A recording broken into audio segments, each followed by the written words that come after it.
Thank you, James.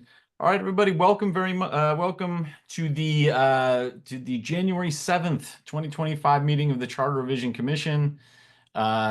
Excited to get going in the new year. Ed is here as well. Excellent. Okay, so we are calling the meeting to order at 6 o'clock. We are going to try to be as efficient as we can this evening out of respect for our invited guest time. So we'll do a quick roll call. I will just go as people appear on Zoom here. We have Rick McQuaid, Carl Dickens, Tanya Rhodes Small, Jim Clark, Ed Camacho. Our Charter Revision Commission members who are here so far. John Levin. And we John quickly, Levin. James, Steve, I'm going to see if we can get you connected here, audio through the phone. I just want to be sure we can hear you. Steve, press *6 to unmute.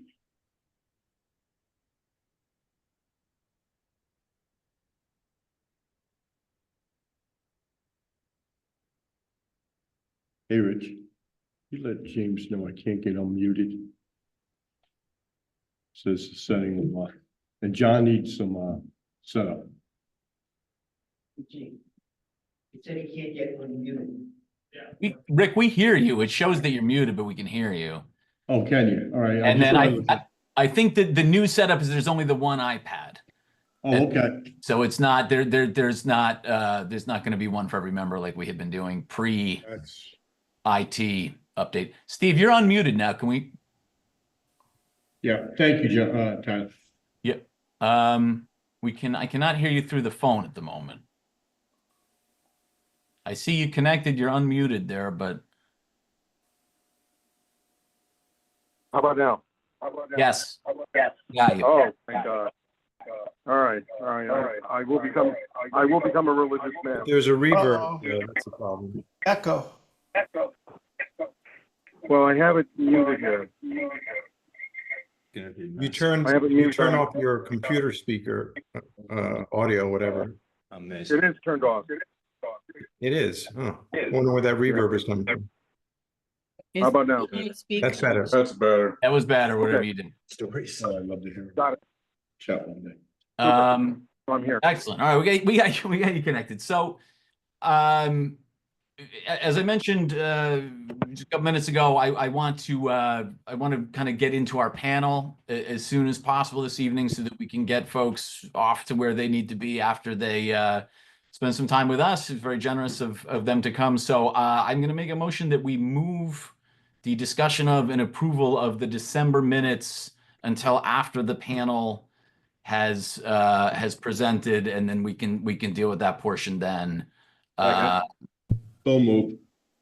All in favor? Any opposed to that? Okay, excellent. The other portion was the public participation. I am unsure. Let me see if we have anybody. I don't know that I can. Oh, there we go. Fine as you're present. Yeah, I'm looking to see. We have one person. We have one person with their hand raised for public participation. So I think we can do that now. It'll take 3 minutes, and then we can get into the panel. So, James, can you unmute Lisa Brinton so that she can participate? I think James has stepped out. Yes. Okay. Let me see if I can. Yeah, I don't know that I'm able to do that. So we'll need someone on the city side to do that.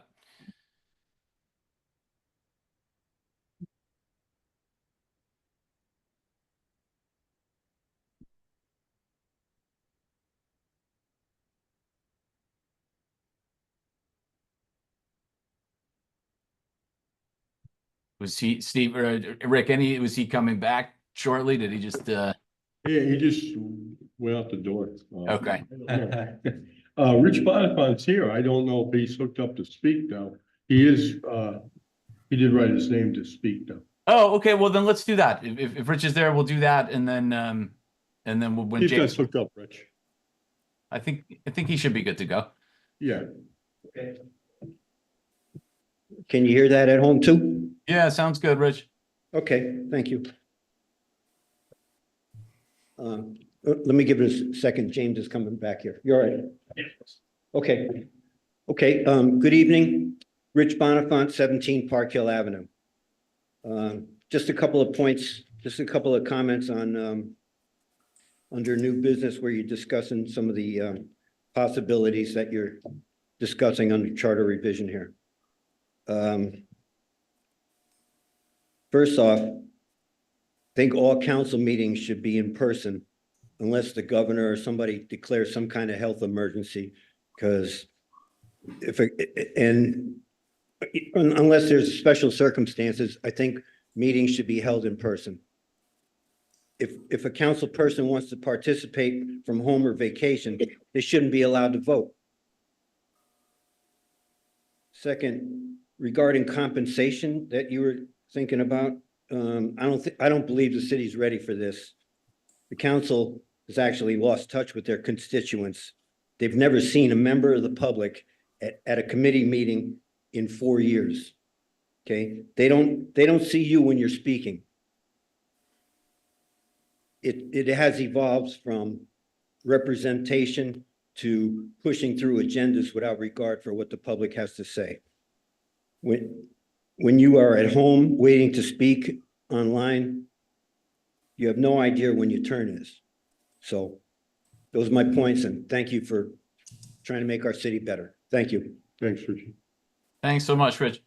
Do we have James back to get Lisa unmuted? Yes. All right. Lisa, thank you for joining us. Can you hear me, Tyler? Yes, we can. Okay, great. Lisa Britton, Independent Party Chair, 19 Shorefront Park. I'm excited to hear our guest speakers explain, sorry, I'm a little bit sick as well. I'm excited to hear our guest speakers explain the structure of their councils tonight, especially their sizes relevant to the population, minority party representation, and relationship with the executive office. Because when we benchmarked against, or when I benchmarked against neighboring cities like Stamford, Danbury, Bridgeport, New Haven, as I've said before, Norwalk's council is small with 15, and smaller still when you consider our hybrid model where 5 at-large members effectively run with the mayor. And then you've got our 5 districts and 2 reps, which historically seem to mirror, the towns of yesteryear before we consolidated and incorporated. I also want to hear the speakers tonight weigh in on minority party representation. The problem today is the council represents political parties, not people. Our once purple Norwalk now means one party. And no doubt that's a shift due to the backlash against the Republicans in Washington. But sadly, it has nothing to do with local city management. Independents and unaffiliated voters, who make up 43% of our electorate, have no voice. For years, council members have complained about overwork and neighborhoods about representation.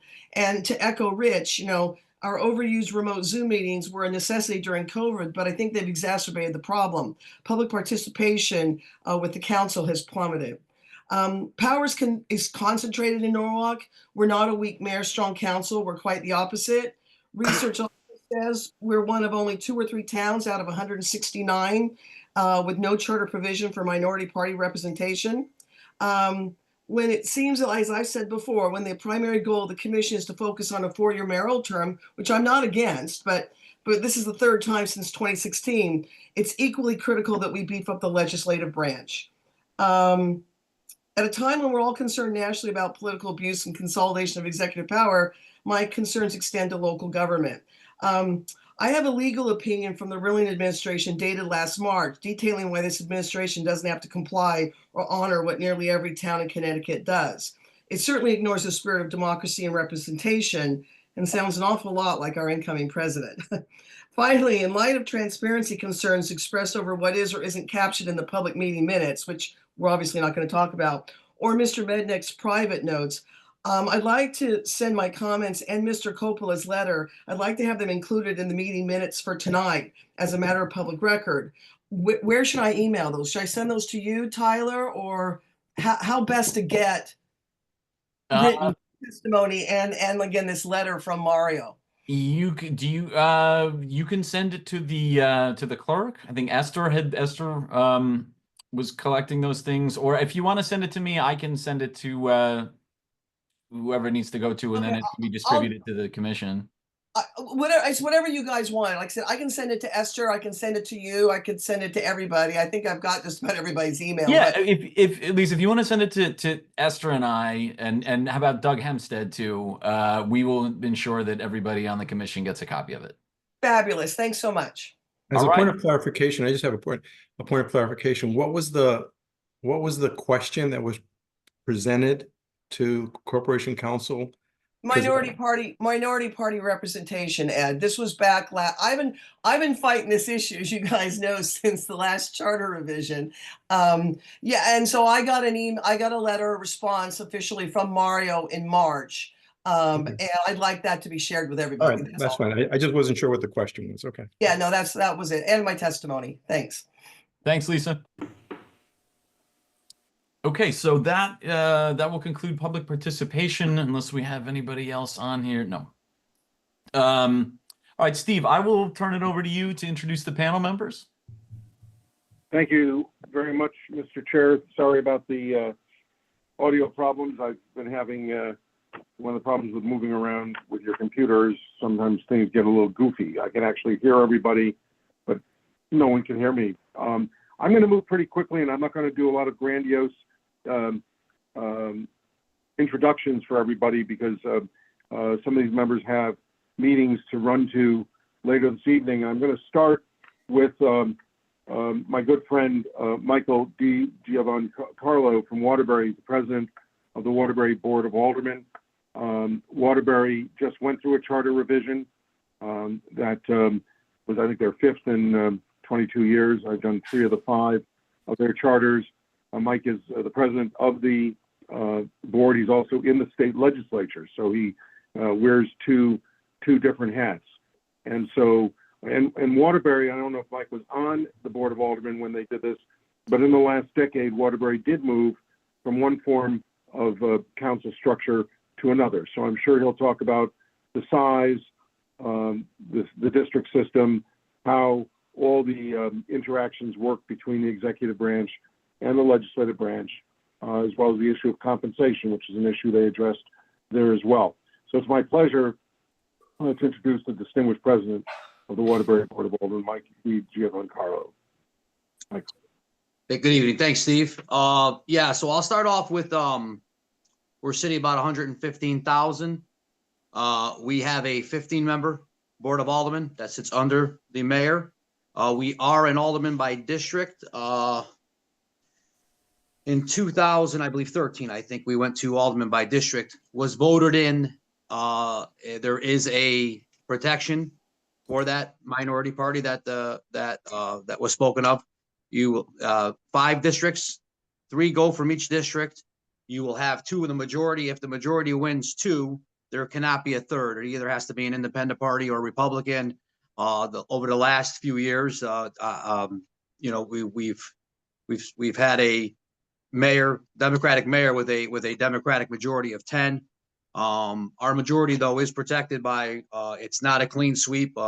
Whenever you're bonding more than 5 million, purchasing property, selling property, certain votes, which we've defined a little clearer in the last charter revision, you have to have an 11 majority. So there is power in the minority side to stop a lot of the bigger purchases, a lot of bonding that hits the 5 million threshold. So there is protection also to where it can't be just a 10-member clean sweep all the time. There is protection for that. As far as compensation, we tried it in Waterbury. There's, you know, the politicians are obviously not we're not the most popular people, I guess, lately. And you know, for the compensation, it was very, very difficult to get it through. Also, we could do it through a referendum, so we didn't even really need the charter. We could run it through a referendum. We didn't think it was the right time. We did do some. We tried to avoid a lawsuit. One of our charter questions, I believe it was New Haven. They have a 5-year. You must be a resident for 5 years to get elected as mayor. I believe New Haven was sued on it, and the court sided with the person that was running, sided against New Haven. We did try to. We put that in a separate question. I would say to you guys, I recommend that anything iffy, anything that you think will sink, very important charter, provisions that you want to put in, separate the questions to where you think if you have one that may hurt you, I would separate that and clear it from the, the very important stuff. We cleared up our definitions. We cleared up a lot of language of double language, language that shouldn't have been in there. We've got our majority defined. We went from a corporation counsel that the head of the corporation counsel had to be a Waterbury resident. We got rid of that, and that did pass in the charter to where we now can go inside of Waterbury, outside of Waterbury to get the best person we believe to run our corporation counsel, the best attorney. There was a time the mayor, when the minority party had a alderman member had resigned, and the former mayor had left that position unfilled for months, leaving the minority party with a 4-member instead of a 5-member party. We put in there that the sitting mayor has to fill that spot within 60 days. We're being tested right now on it. We had 2 Board of Education members resign the last month. They will be replaced within the 60-day threshold. Again, Steve will speak to it. It says 60 days, but there's really no enforcement of it, believe it or not. You just have to have hope that the mayor would abide by the charter rules. It's because it is a little bit unenforceable unless, if the mayor doesn't really want to do it. But I think that would be in bad taste of any mayor. He or she should probably follow that charter. We did some other stuff with small, notifications of meetings. We're trying to go electronic more. The days of the paper are going away. The paper being distributed. So we tried to get that going. And I believe I covered most of the stuff. I don't want to go too crazy with you guys. I would just say the recommendations that I would have for you too is, again, you're in very important stuff. The stuff that you think you can get through, I would put into one question. And if you have anything iffy and you don't want to sink the whole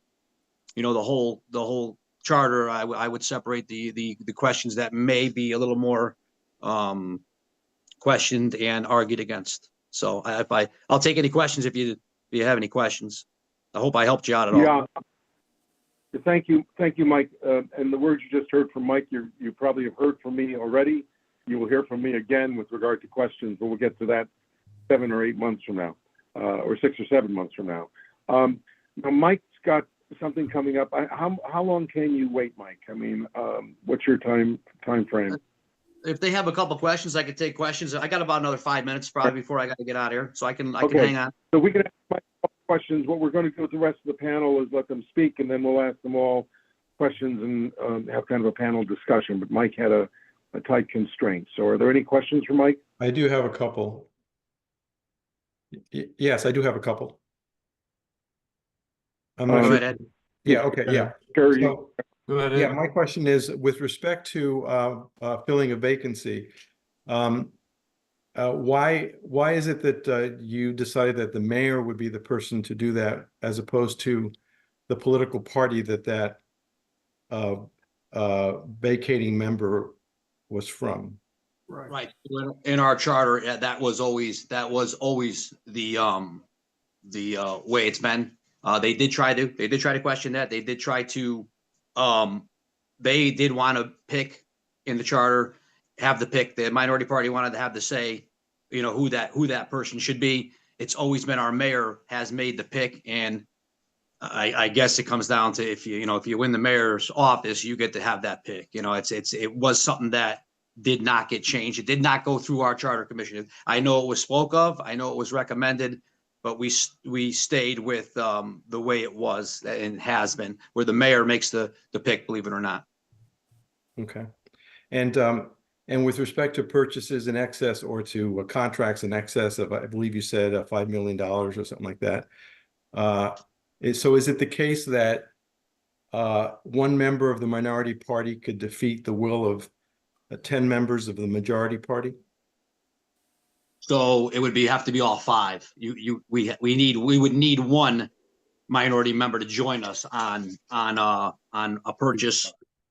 Yeah. So one coming with us, it would pass. If all 5 vote no, we would have trouble. We'd have a problem. We wouldn't be able to move the item forward. Okay. So that. And so why that was that deemed I mean, if the overwhelming will of the people of Waterbury want a project to go through, why would it why was it deemed important to have effectively 1/3 of the city reject 66% of the city and have that project not go through? Yeah, I can't tell you. That has always been our way. Maybe it was for some protection of that minority party where the 10 members just can't run wild, and even 8, just get a simple majority, that party can run wild and pass everything. I think it added a little balance to make sure that that minority party could keep an eye on and watch the House so that it's not a total domination constantly of every vote. I think that might have been the thinking when they did it. Our budget is just a simple majority, stuff like that. But I'm not sure why they would have. I agree with you. I understand what you're saying. The 2/3 were voted in by the people. Those 2/3 should make. I don't know. They should make every decision. But I think in a city like Waterbury, where there has been probably Democratic domination for a while now, I think that you leave yourself some opening to fight for that minority party. I think you leave it open a little bit so they can have a little bit of a say, and they could actually stop something that they think is usually mind-boggling to them, or they think it's extreme. I mean, it hasn't really affected us over the years. We usually do get 1 or 2 or 3 even to come with us. It's been a pretty good experience here in Waterbury with the opposition party. We've always seemed to manage to get almost everybody on board every vote. But I do understand your thought. But I guess it's just that added a little added protection to that minority party. Okay, thank you. Michael, can you say what the compensation is for the Board of Aldermen? And also when and how was it last changed? Sure, it's $4,000 for a sitting alderman. I believe it's $5,000 for. I hope I don't get this wrong, guys, but it's definitely $4,000 for a alderman. It's $5,000 for the minority leader and the, I think, majority leader, and it's $6,000 for the president. And it has not been changed for. Steve may know that number, but it has not been changed for a long, long time. We tried to just bump it a little bit, and we were shot down by the charter. By the way, guys, the charter committee shot it down. They did not have the appetite for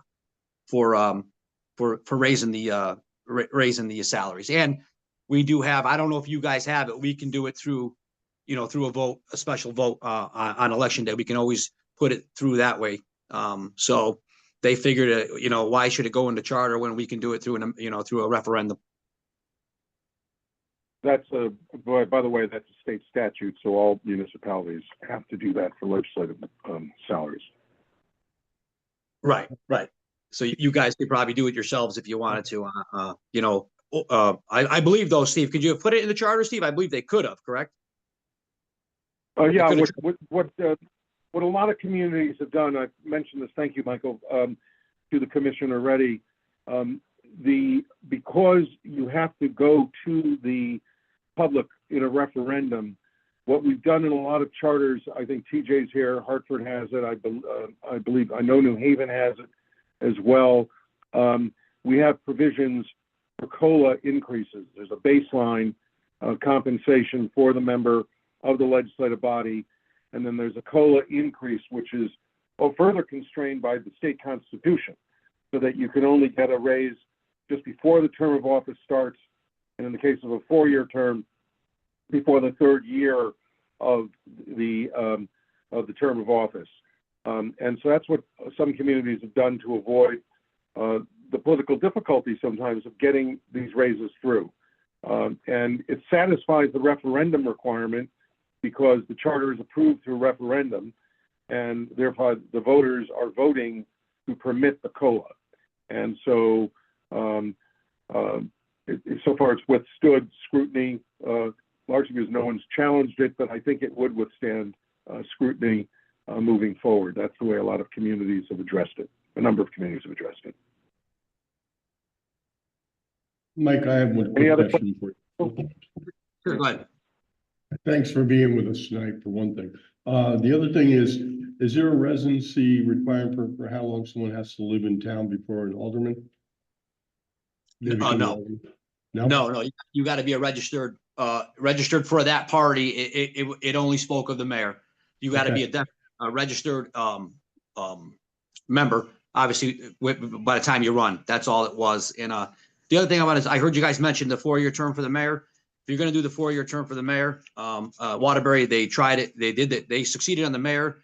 The alderman did not go along with it, and it's terrible, guys. It's horrible every 2 years running. It's horrible running without a mayor. It's a miserable, low turnout election. So my recommendation, if you're going to do the 4 years, try to get everybody on board, and I would do a mayor and alderman race. It's tough that off year to really, that off election to really get people out. And it's you know, and it costs the city a little bit more money each time too, to have that election. So The preference, Mike, if for 4-year mayor would be also the 4-year alderman or council terms. Absolutely. And you know, even our I'll give you a situation, our outgoing mayor, we had reevaluation, which really hammered us on the real estate value of non-commercial, you know, just the regular houses. It led us to a 4-year tax hike plan that we're doing, which we're doing it over 4 years.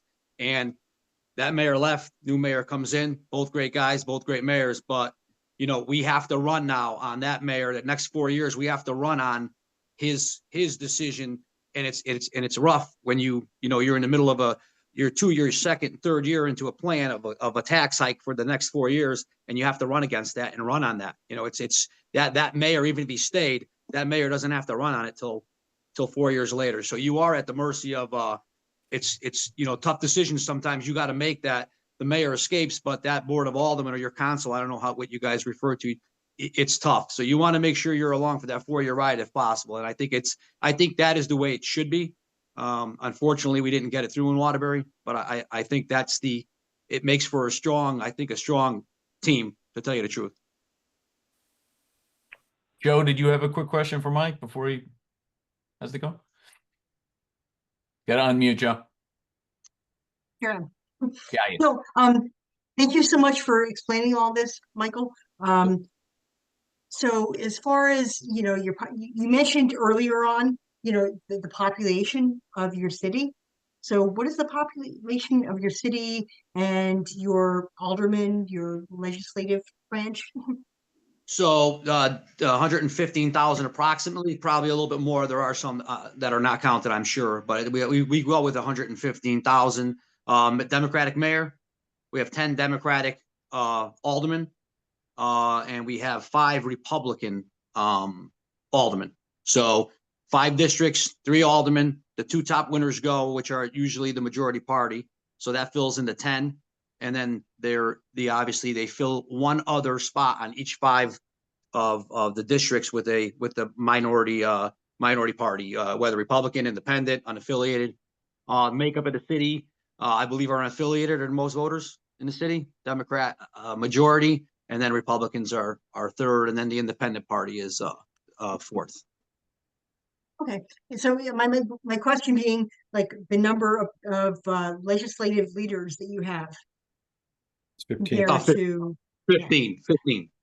So you get three each district. I don't know the actual amount. I apologize. I don't know the actual amount of people in each district. I apologize, and I should probably know that. I know the legislature, it's like 20-something thousand each, but it's close. It's probably low 20s, mid 20s to our districts. Thank you. I hope that helps you. I don't know the exact number. I apologize, but All good. Any other questions for Michael before we move on to the next speaker? I don't think so. Mike, thank you so much for joining the panel. It's greatly appreciated. Good night, guys. Good night, everybody. Thank you. Thanks, Mike. Good night. Thank you. No problem. Thank you. Thank you, Mr. Chair, and thank you to Michael. The next speaker, I'm going to go geographic privilege here. We have the president of the Stamford Board of Reps right next door, Jeff Curtis, and I bet you Jeff was listening to the appointment issue, which is a big issue in Stamford. And so Jeff is the president of the Stamford Board of Representatives. It's a 40-member body. by district. I believe they have 2 per 20 districts. And it's a different form of government. It's a form of government that's closer to Norwalk than it is to any of the other cities in the state of Connecticut. Most of the cities have mayors and councils that share authority between the legislative and executive branches. In Norwalk and Stamford, you have 3 entities. You have a mayor, a board of finance in Stamford, board of estimate in Norwalk, and a legislative body. And the legislative body doesn't have full fiscal authority in either of those communities. I've worked with Jeff on a number of issues in the last couple of years, charter revision. When we were doing charter here last year, we were doing charter in Stamford. It was a very different story, but much more interesting story, but a very different story and a very different outcome. And it's my pleasure. I've gotten to know him very well. He's really an outstanding man, and he's the president of the Stamford Board of Reps, and he'll talk to you a little bit about what they're doing next door in Stamford. Excuse me. Thank you, everyone. And Steve, the check is in the mail for publicity. As Steve said, I'm Jeff Curtis. I am currently the president of the Board of Representatives, and in that position, I serve as acting mayor when the mayor leaves town for more than 24 hours. We have approximately 135, 136 people. As Steve also mentioned, we do have 20 districts with 2 members per district. Our current layout on the Board of Representatives is we have 37 Democrats, 3 Republicans. I'm going to say something here that I've told the Republican leader. I sometimes wish we had more Republicans on our board than we currently do. 37 Democrats is a very difficult group to try to manage, especially when you have it split down the middle. You have approximately half that number who support everything that the mayor does without question, and then you have a group of Democrats who have been labeled as Reform Stamford, but they're just people who just don't want to be rubber stamps. They're willing to ask the hard questions and go toe to toe with the administration if the need be.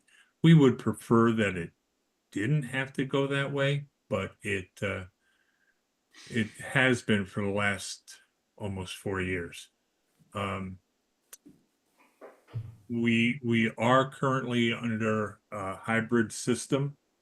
During COVID, it was a necessity, as it was with all of us. And when we came out of COVID,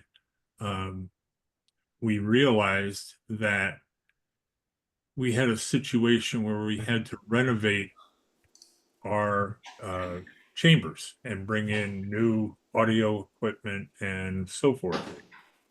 And the way the old chamber was, we had 40 seats, but every time there was an election, they moved the chairs around or the desks around, and the underfloor wiring just couldn't last. It took a beating, and it's been in that building probably since the late 80s. So we went to a newer system with wireless microphones. We went to a town vote system, which we're having difficulty with, and where just last night we went back to a roll call vote by voice. As far as council vacancies. As Steve said, we are currently going toe-to-toe with the mayor regarding vacancies on the various boards and commissions that have expired or that are vacant. And we tried to work that out, and we're still trying to work it out. We would like to see the expired terms addressed first. We have some people on the various boards and commissions whose terms have expired for and been expired for at least 6 to 8 years. And this isn't just a problem with this current mayor. It's been a problem with a lot of her predecessors. So we're trying to solve a long-term problem, and I don't know how long it's going to take. With regard to charter revision, as Steve said, we worked with him on charter revision in 2023. It was a very tumultuous process. We interviewed, I think we interviewed 60 to 70 different people from the city, all around the city. We narrowed it down to 17, which is the limit specified in our charter for charter revision. We have been told by one group that we had the most diverse charter revision commission that they ever saw. The Charter Revision Commission, which I chaired, or excuse me, I go back. I chaired the Charter Revision Committee that chose the Charter Revision Commission. And we have been accused of trying to usurp power and, you know, take power away from the mayor. Unfortunately, we had a very, very large, and Steve, you can correct me if I'm wrong. I mean, we had a commission that went through over 180 recommendations, and we narrowed it down.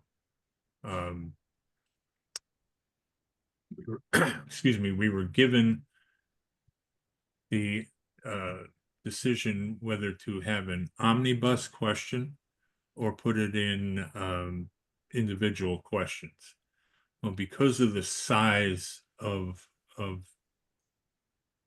the item list, we decided to go with the omnibus question. Now, I'm sure many of you are aware of what happened in Stamford. It kind of made the papers all over the country, or at least through the state of Connecticut.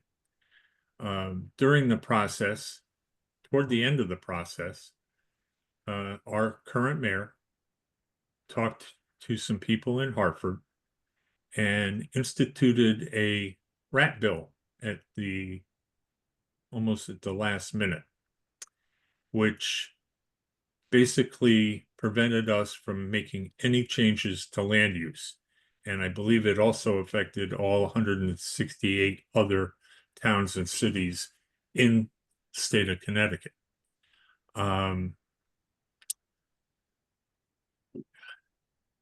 So it's been a battle, and the vote yes for charter group did a lot of door knocking and requests for donations, and for flyers and so forth, and we raised about $30,000. The mayor and the group of people who did not want charter revision including developers and so forth, raised somewhere around 100,000 to maybe even a little bit more than 100,000. So we were beat when it came to, just sheer publicity. I mean, I myself got like 2 flyers every day for God knows how long saying vote no. But it's hard. I don't know what your individual situations are. All I can speak to is Stanford. We had a lot of things we wanted to change. Our charter, Steve can verify this, is very ambiguous in areas. And I'll give you a perfect example, compensation. The Board of Representatives and the Board of Finance do not get any compensation. However, the charter, the way it stands right now, or prior to charter revision, states that the President of the Board of Representatives shall be compensated when the mayor, when he or she serves as acting mayor during the mayor's absence or inability to perform duties.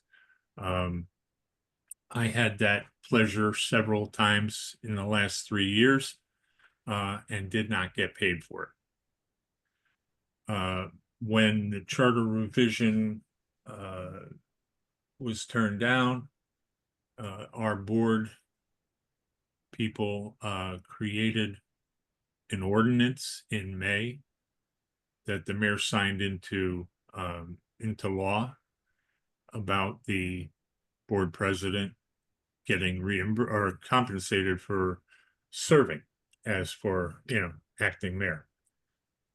It's a very convoluted process. I'm working with OPM right now, trying to figure out how to get it done.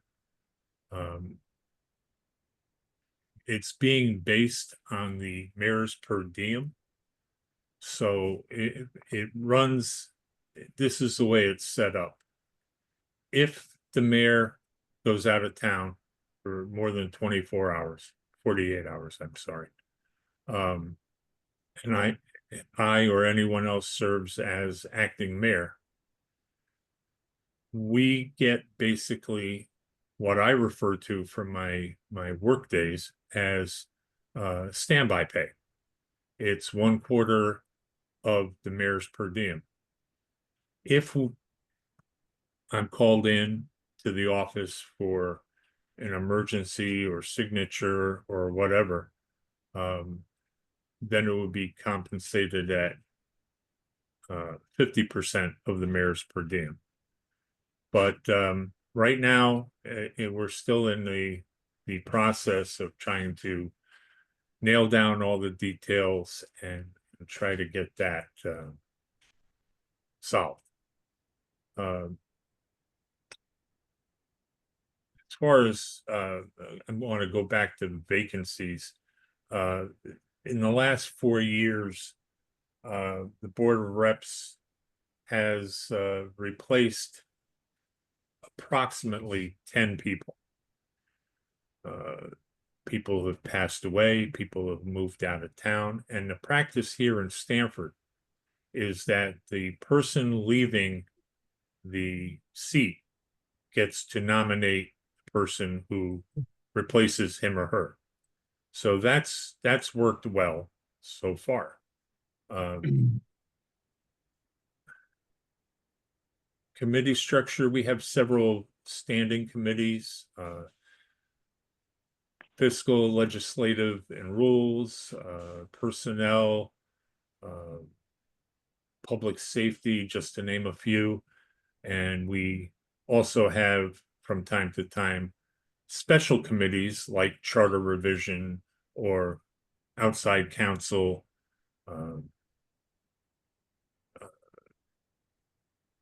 I'm at a loss for words for a minute. Redistricting. So that's solely up to the president of the Board of Representatives if they feel a special committee is needed.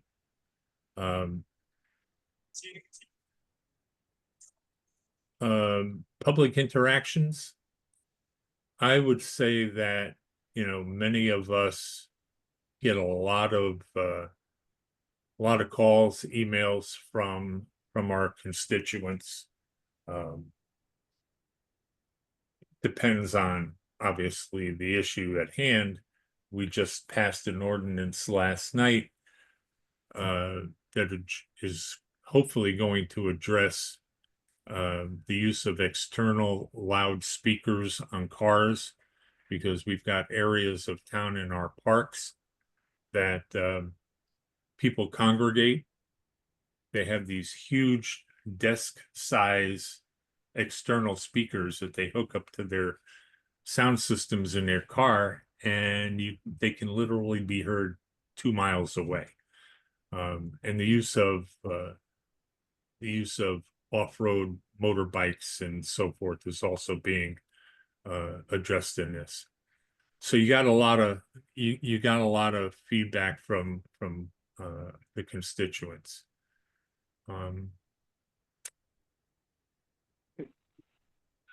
I think that's. I think you covered it, Mr. President. Thank you, sir. We'll hold questions until we go through the other panelists, if that's okay. I'm going to go in order of when people arrived at the meeting, and I see Dominique Baez, the president of the Legislative Council in Hamden, who I kind of think of as my boss, since I'm the counsel to the council. Closest thing I have to having a boss. Dominique's been president for several terms now. What's interesting about the Hamden Council and the Norwalk Council is that they're almost mirror images in terms of size, and they're both hybrids. When I talk about a hybrid, I mean a component of at-large and a component of districts.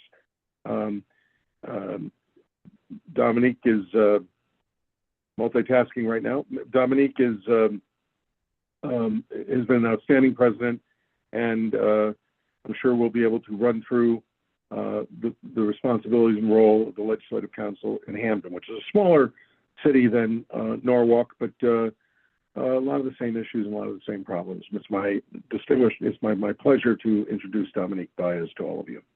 Thank you so much, Attorney Mednick. I appreciate it. I am multitasking. I have a 4-month-old and a toddler, and I'm cooking dinner with my husband over here and charging this computer. So I'll be quick about it. So Hamden has about 1,000 residents here, and we are mayor council makeup over here in town, and we have 15 members. And in that we have 9 districts. So there's 9 district specific council members, and then 6 that are at large. Out of those 6 that are out at large, 2 of them are minority party representatives. So that is within our charter to have 2 of those at large folks be minority party reps. When it comes to, so I think I'm going to go to some of the bullets, right? So hybrid meetings. So we have hybrid meetings that were put into our charter, this last charter revision that came around. And in that, we said both the council would go hybrid as well as all of our boards and commissions. The council has gone hybrid, partly thankful to Larry in Norwalk, who taught me how you guys were setting up your room in the ground floor of the town hall, which is that you had a mixer and you were able to mic everyone from the room directly into your Zoom. So Hamden's council has been hybrid for a while now, partly because of influence from Norwalk. So I appreciate that. In that hybrid situation, although that we've been hybrid for about 2 years or so, the rest of the town council, rest of town's boards and commissions have worked towards it, but have not 100% become hybrid. I do like the hybrid setup.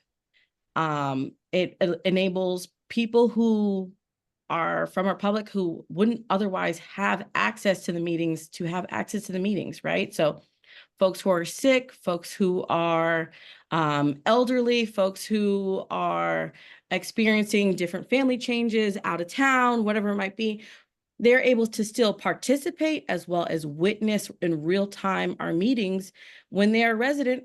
These are things that affect their life every day. And I want to make sure our public has the ability to have as many interactions with us as possible.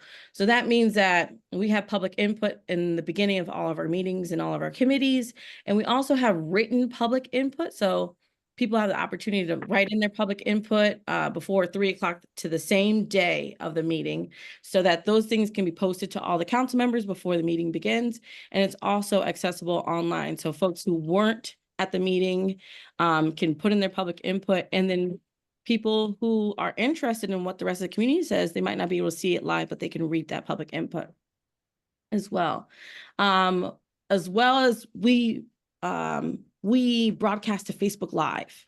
So there's different ways that people can see our meetings, right? So you can be in person, you can be on Zoom, and you can also just watch it via Facebook Live if you don't want your name to show up, or you're in and out and you can only look on your phone, or you don't know how to use Zoom.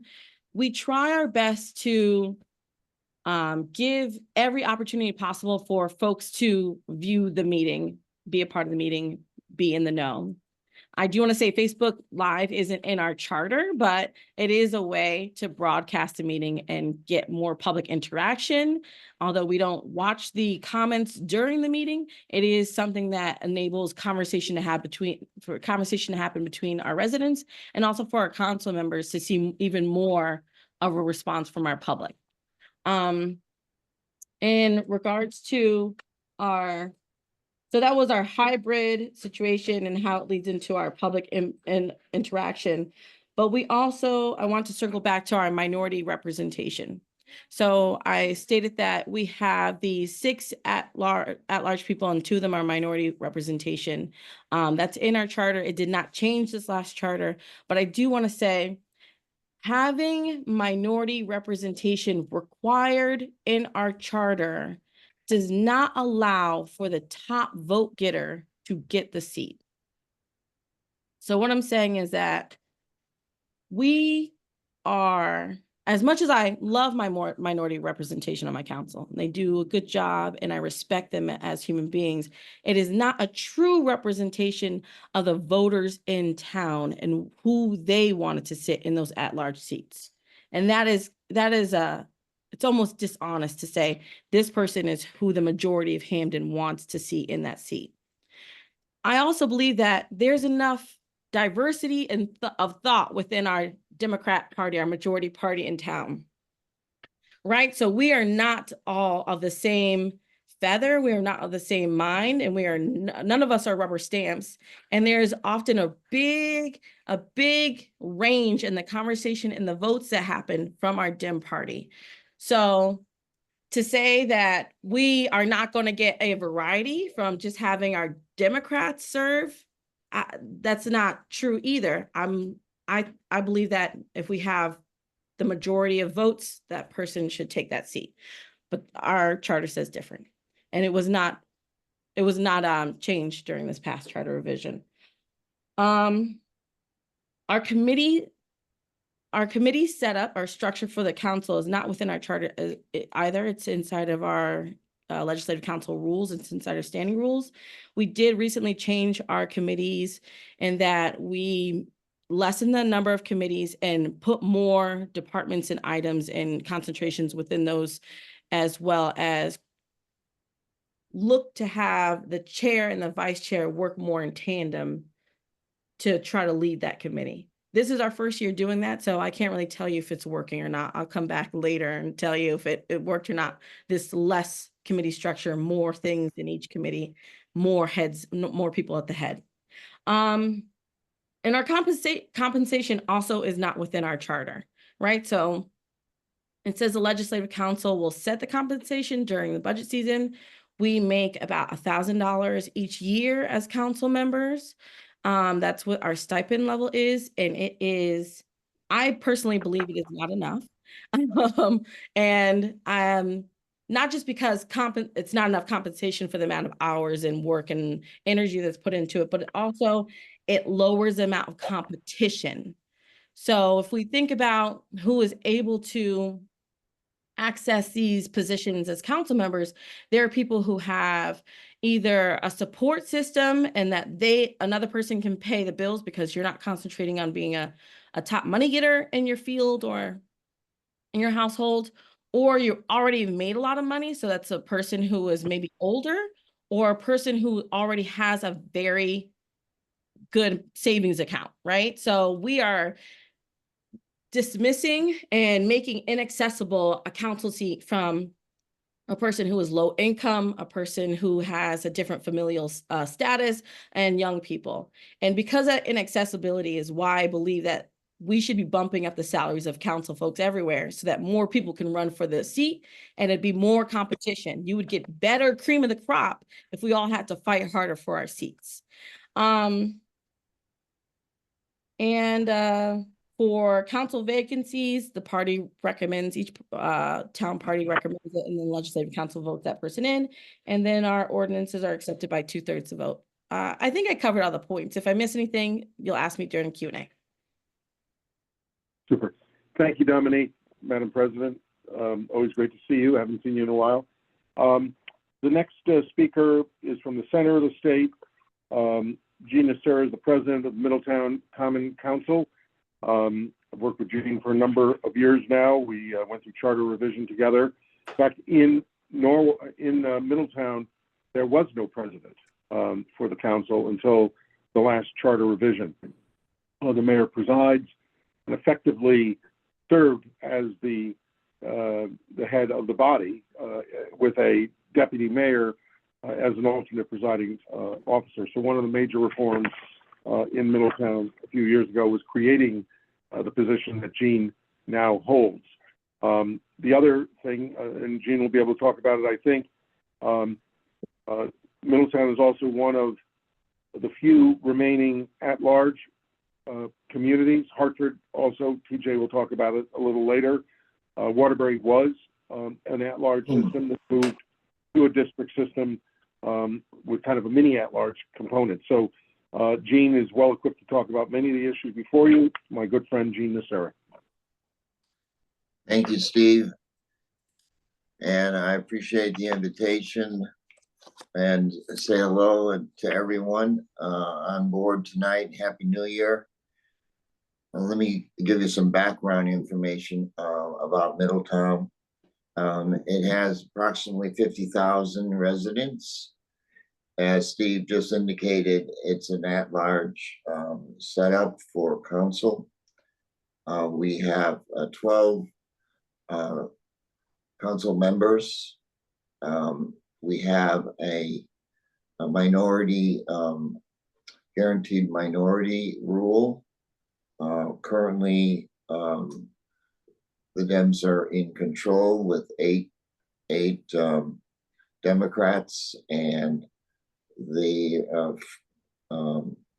remaining council is Republican with 4, and so we have guaranteed seats for the minority party.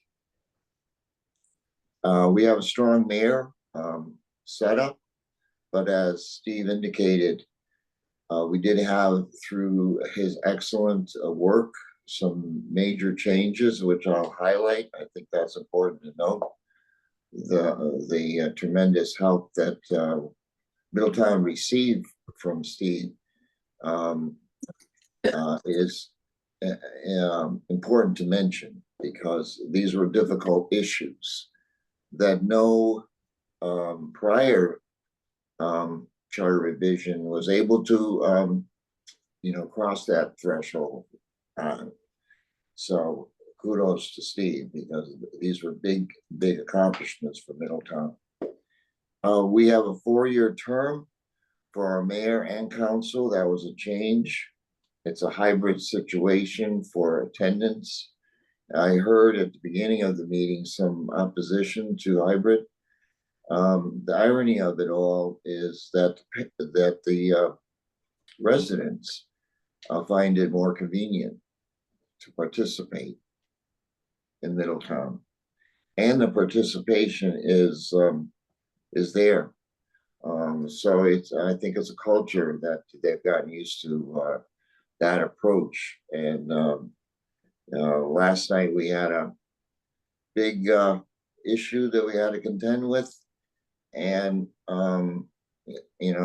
hybrid brings in people who don't want to go out in the freezing cold.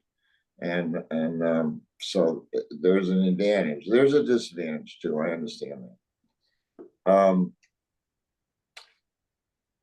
This is my second term as president.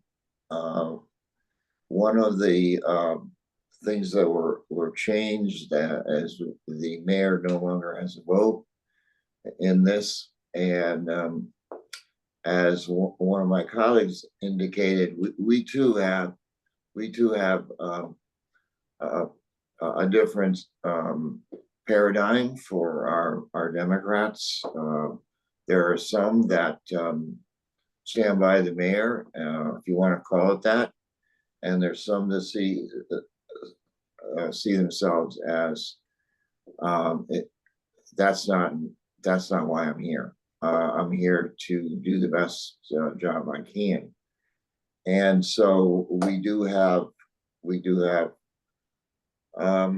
a different body, and I think it's been successful. The meetings are longer because of the disagreements sometimes, but I think we're arriving at good decisions. Let me talk about the accomplishments in our charter. This was now, Steve, it was 6 years ago, correct? I think 5. 5? Okay.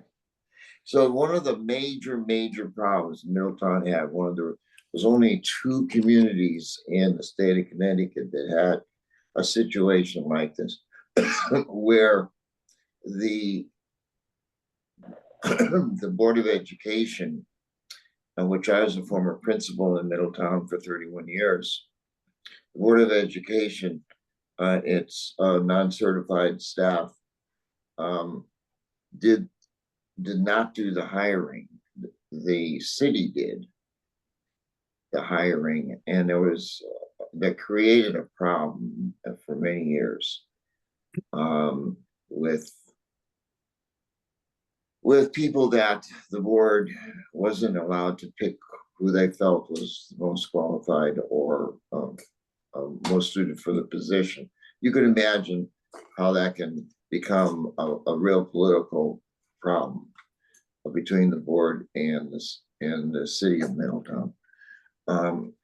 And sometimes in union situations, it was, there was, blatant.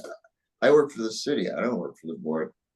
And that creates a problem. Finally, we resolved it, and we had a separation between the city and the board and the staffing. The board does their own hiring. We assist them when we can. It's working out much better. So that I appreciate. One of the other difficult issues we had in the charter, we had pretty much no standard on term limits for committee and commissions for our residents and volunteers. So our committees and commissions oftentimes had individuals doing a great job in most cases, but they were there forever, and it never allowed other residents to get involved, and that was a real barrier. So we fought that, and now we have a three-term limit on residents and volunteers for committees and commissions. One of the things that we often don't think about in charter revision is the document itself. And I have to say, the charter revision took much longer than we had thought, perhaps, but we did go through every section and edited, and Steve was excellent with making the appropriate word changes so that people understood the document better, that it flowed better, that it that each section built on the previous section and vice versa. So the document was really analyzed and improved upon. The final thing I have for you, and then I can open it up for questions. The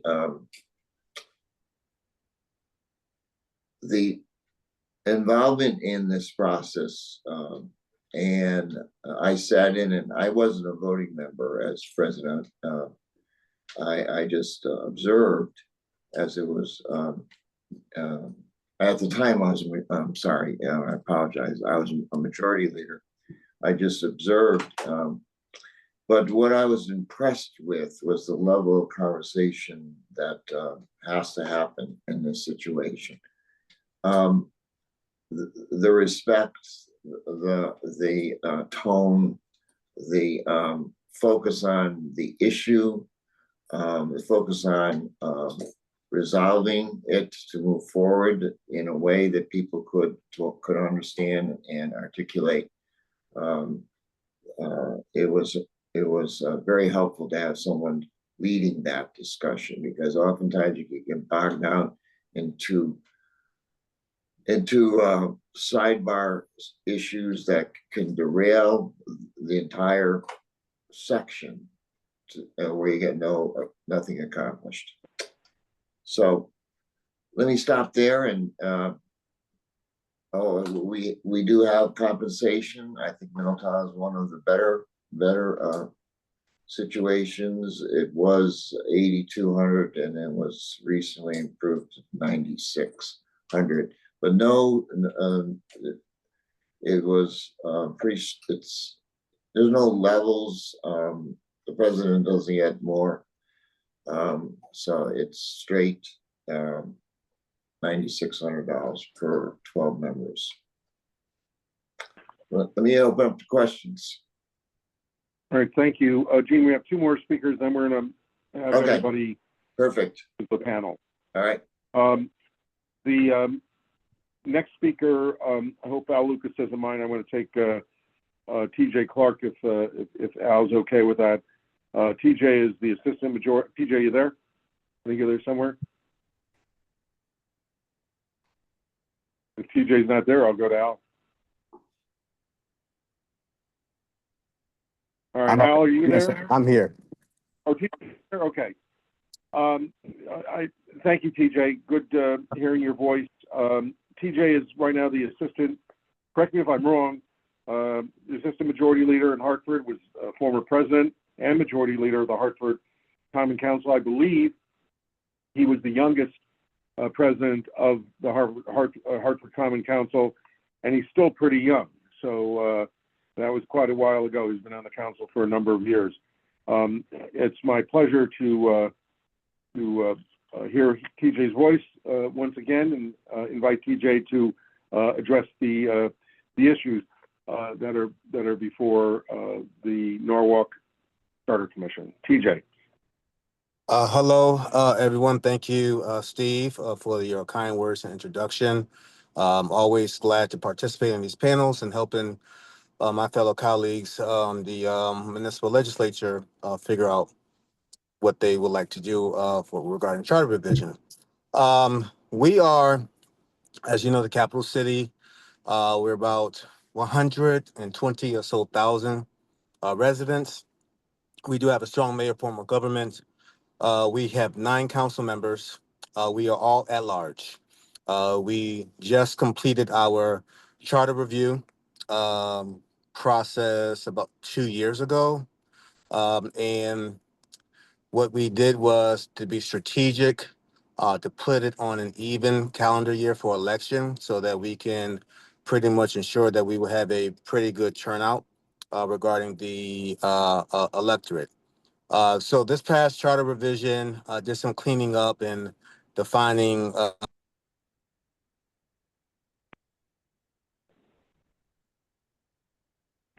Sorry about that. This last charter revision did some cleaning up and refining, redefining of our charter. We did some of the highlights. We did place the town and city clerk's office under the council. They are our administrative arm, and prior to that, they had to go to the mayor's office for all their budgetary requests. And so we put them under council so that the council can handle that. We do appoint our town and city clerk to an indefinite tenure. Another highlight was that on every off cycle, we had our board of ed meeting. Sorry, not meetings, our board of ed elections, and pretty low turnout. And so starting in 27, they're going to move to the municipal election. So they will be running with the mayor, the council, and the treasurer. So that's that. Hopefully, that will boost turnout. Our makeup of our board of ed is pretty uncommon. We have 5 appointed by the mayor and 4 elected by the people. The council does not, under our charter, appoint the board members of boards and commissions. That is done by the mayor. So the mayor does recommend and the council does confirm. There, as a caveat, there's only a few of the, I would say, boards and commissions that the council actually has the power to appoint, such as the Internal Audit Commission, the MDC, which is the Metropolitan District, which is our water bureau, and there might be one more. The CROG, the Capital Region Council of Governments. We do have an appointment there. But all the other boards and commissions are done by the mayor and confirmed by the council.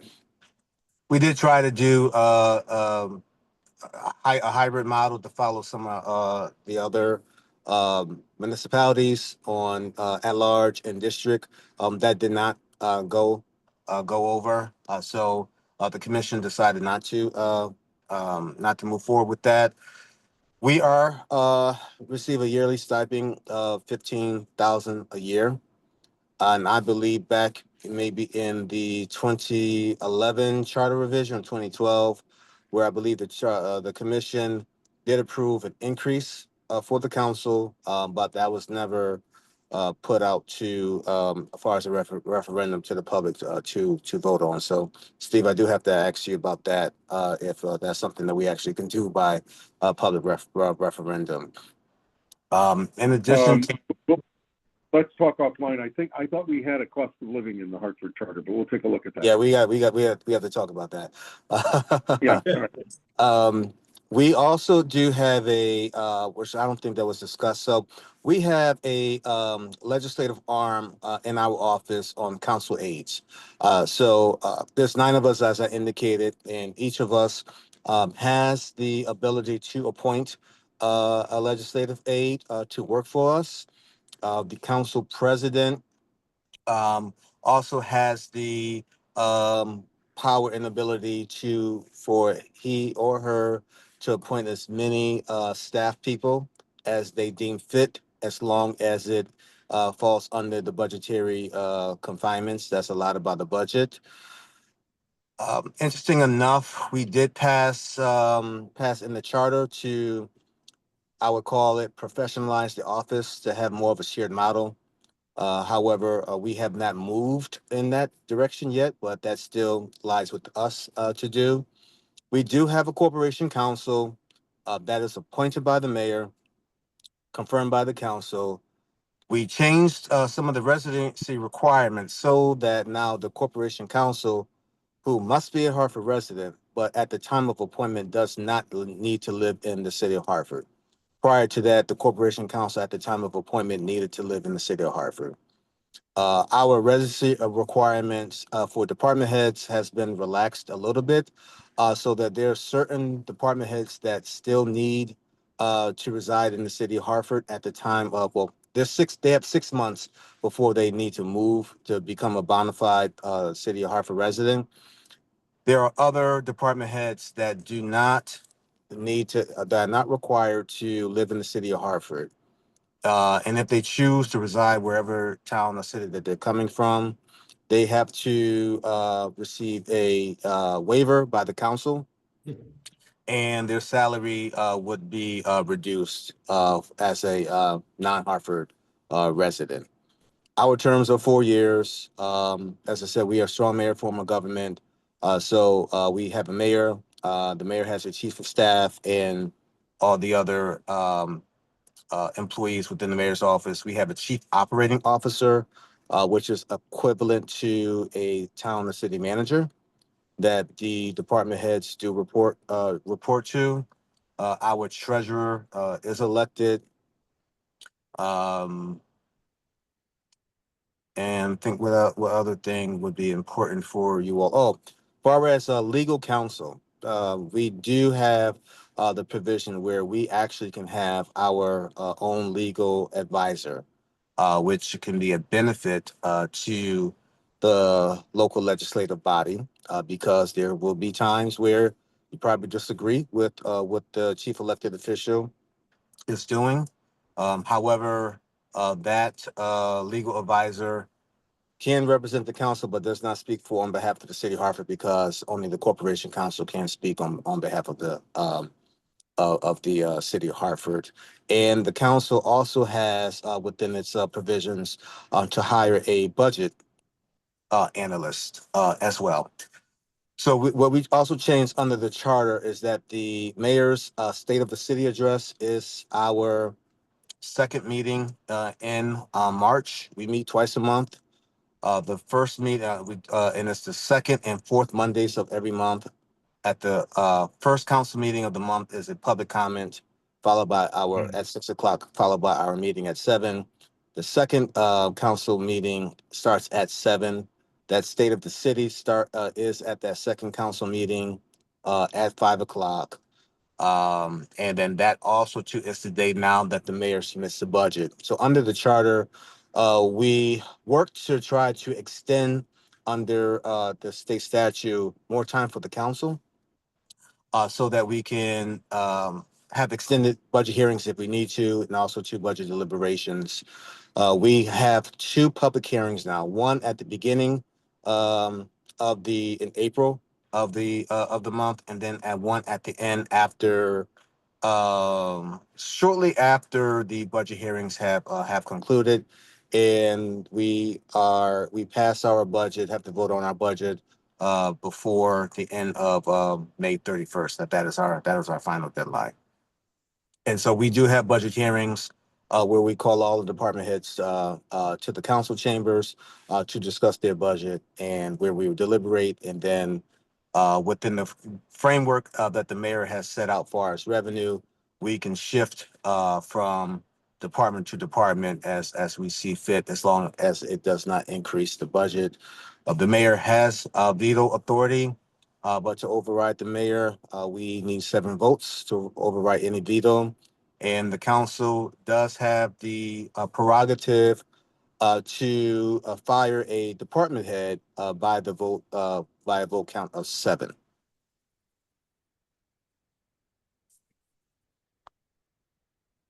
Great. Thank you, TJ. Appreciate it. You're welcome. We have one more speaker, last but not least, and I say not least in a serious way, because Al Lucas, in light of TJ's more recent comments about staffing, Al has been the director of the New Haven Office of Legislative Services, which is a very unique structure in the state of Connecticut. Hartford has an office that provides some support.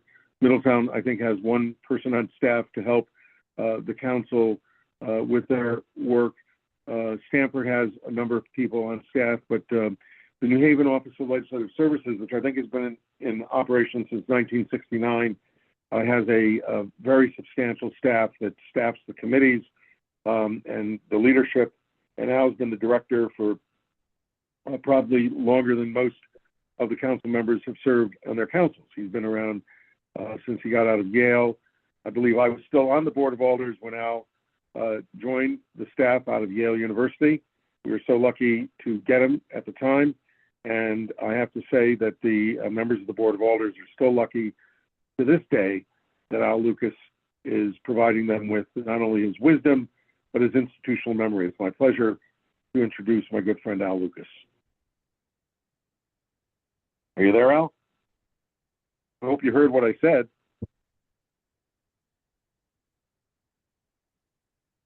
Oops. You there? Al, you're on mute, I think.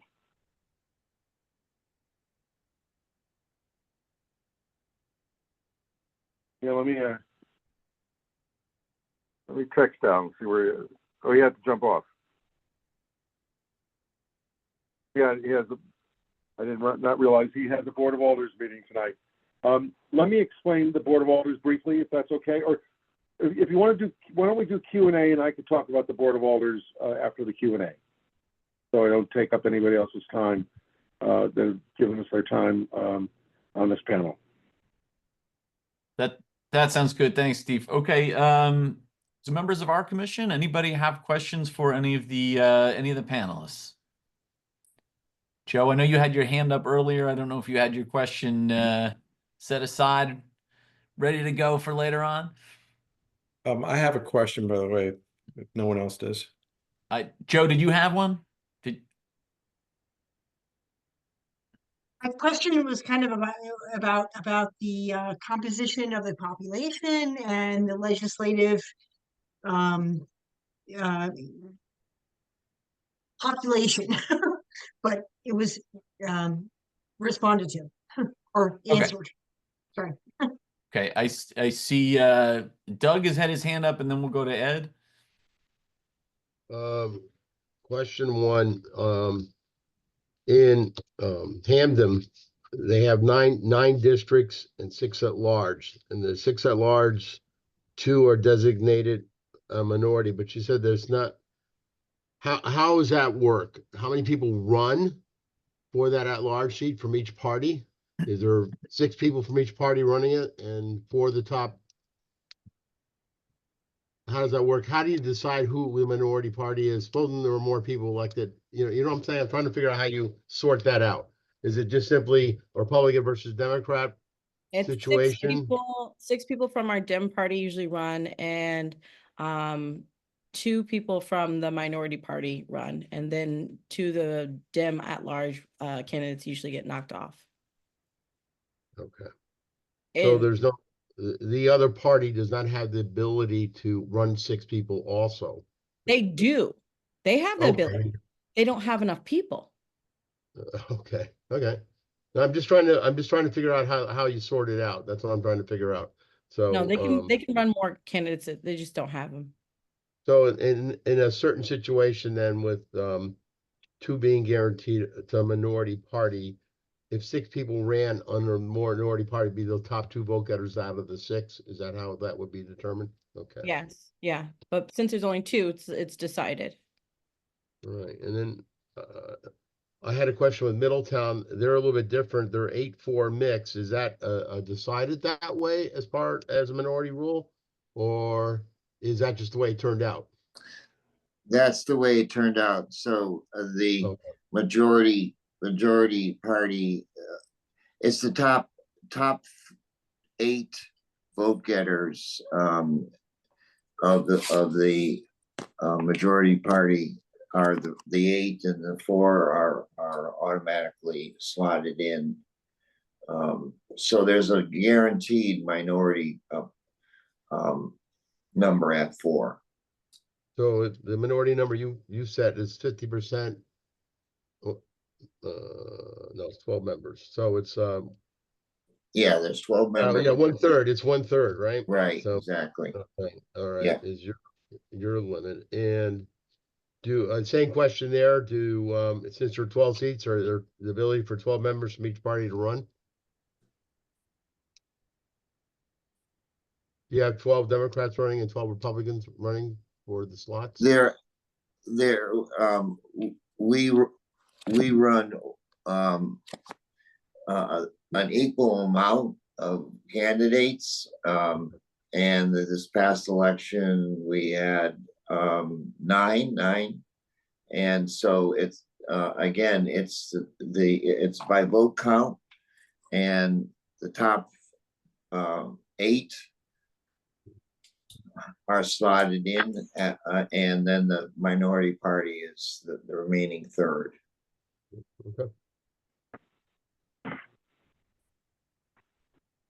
I'm good. Okay, we'll go to Ed next. Okay, this is a question of Jeff Curtis, and I guess everyone. Is there a Board of Finance or a Board of Estimate for each of your towns or cities, and if so, are they appointed or elected? As far as Stamford goes, we do have a Board of Finance and of course a Board of Education. They are all elected positions. And is there, are they at large? Is there some mechanism to ensure that the members of the Board of Finance, because you have a district system, is there a mechanism to ensure that the elected members of the Board of Finance are representing each of the districts that you have in Stamford?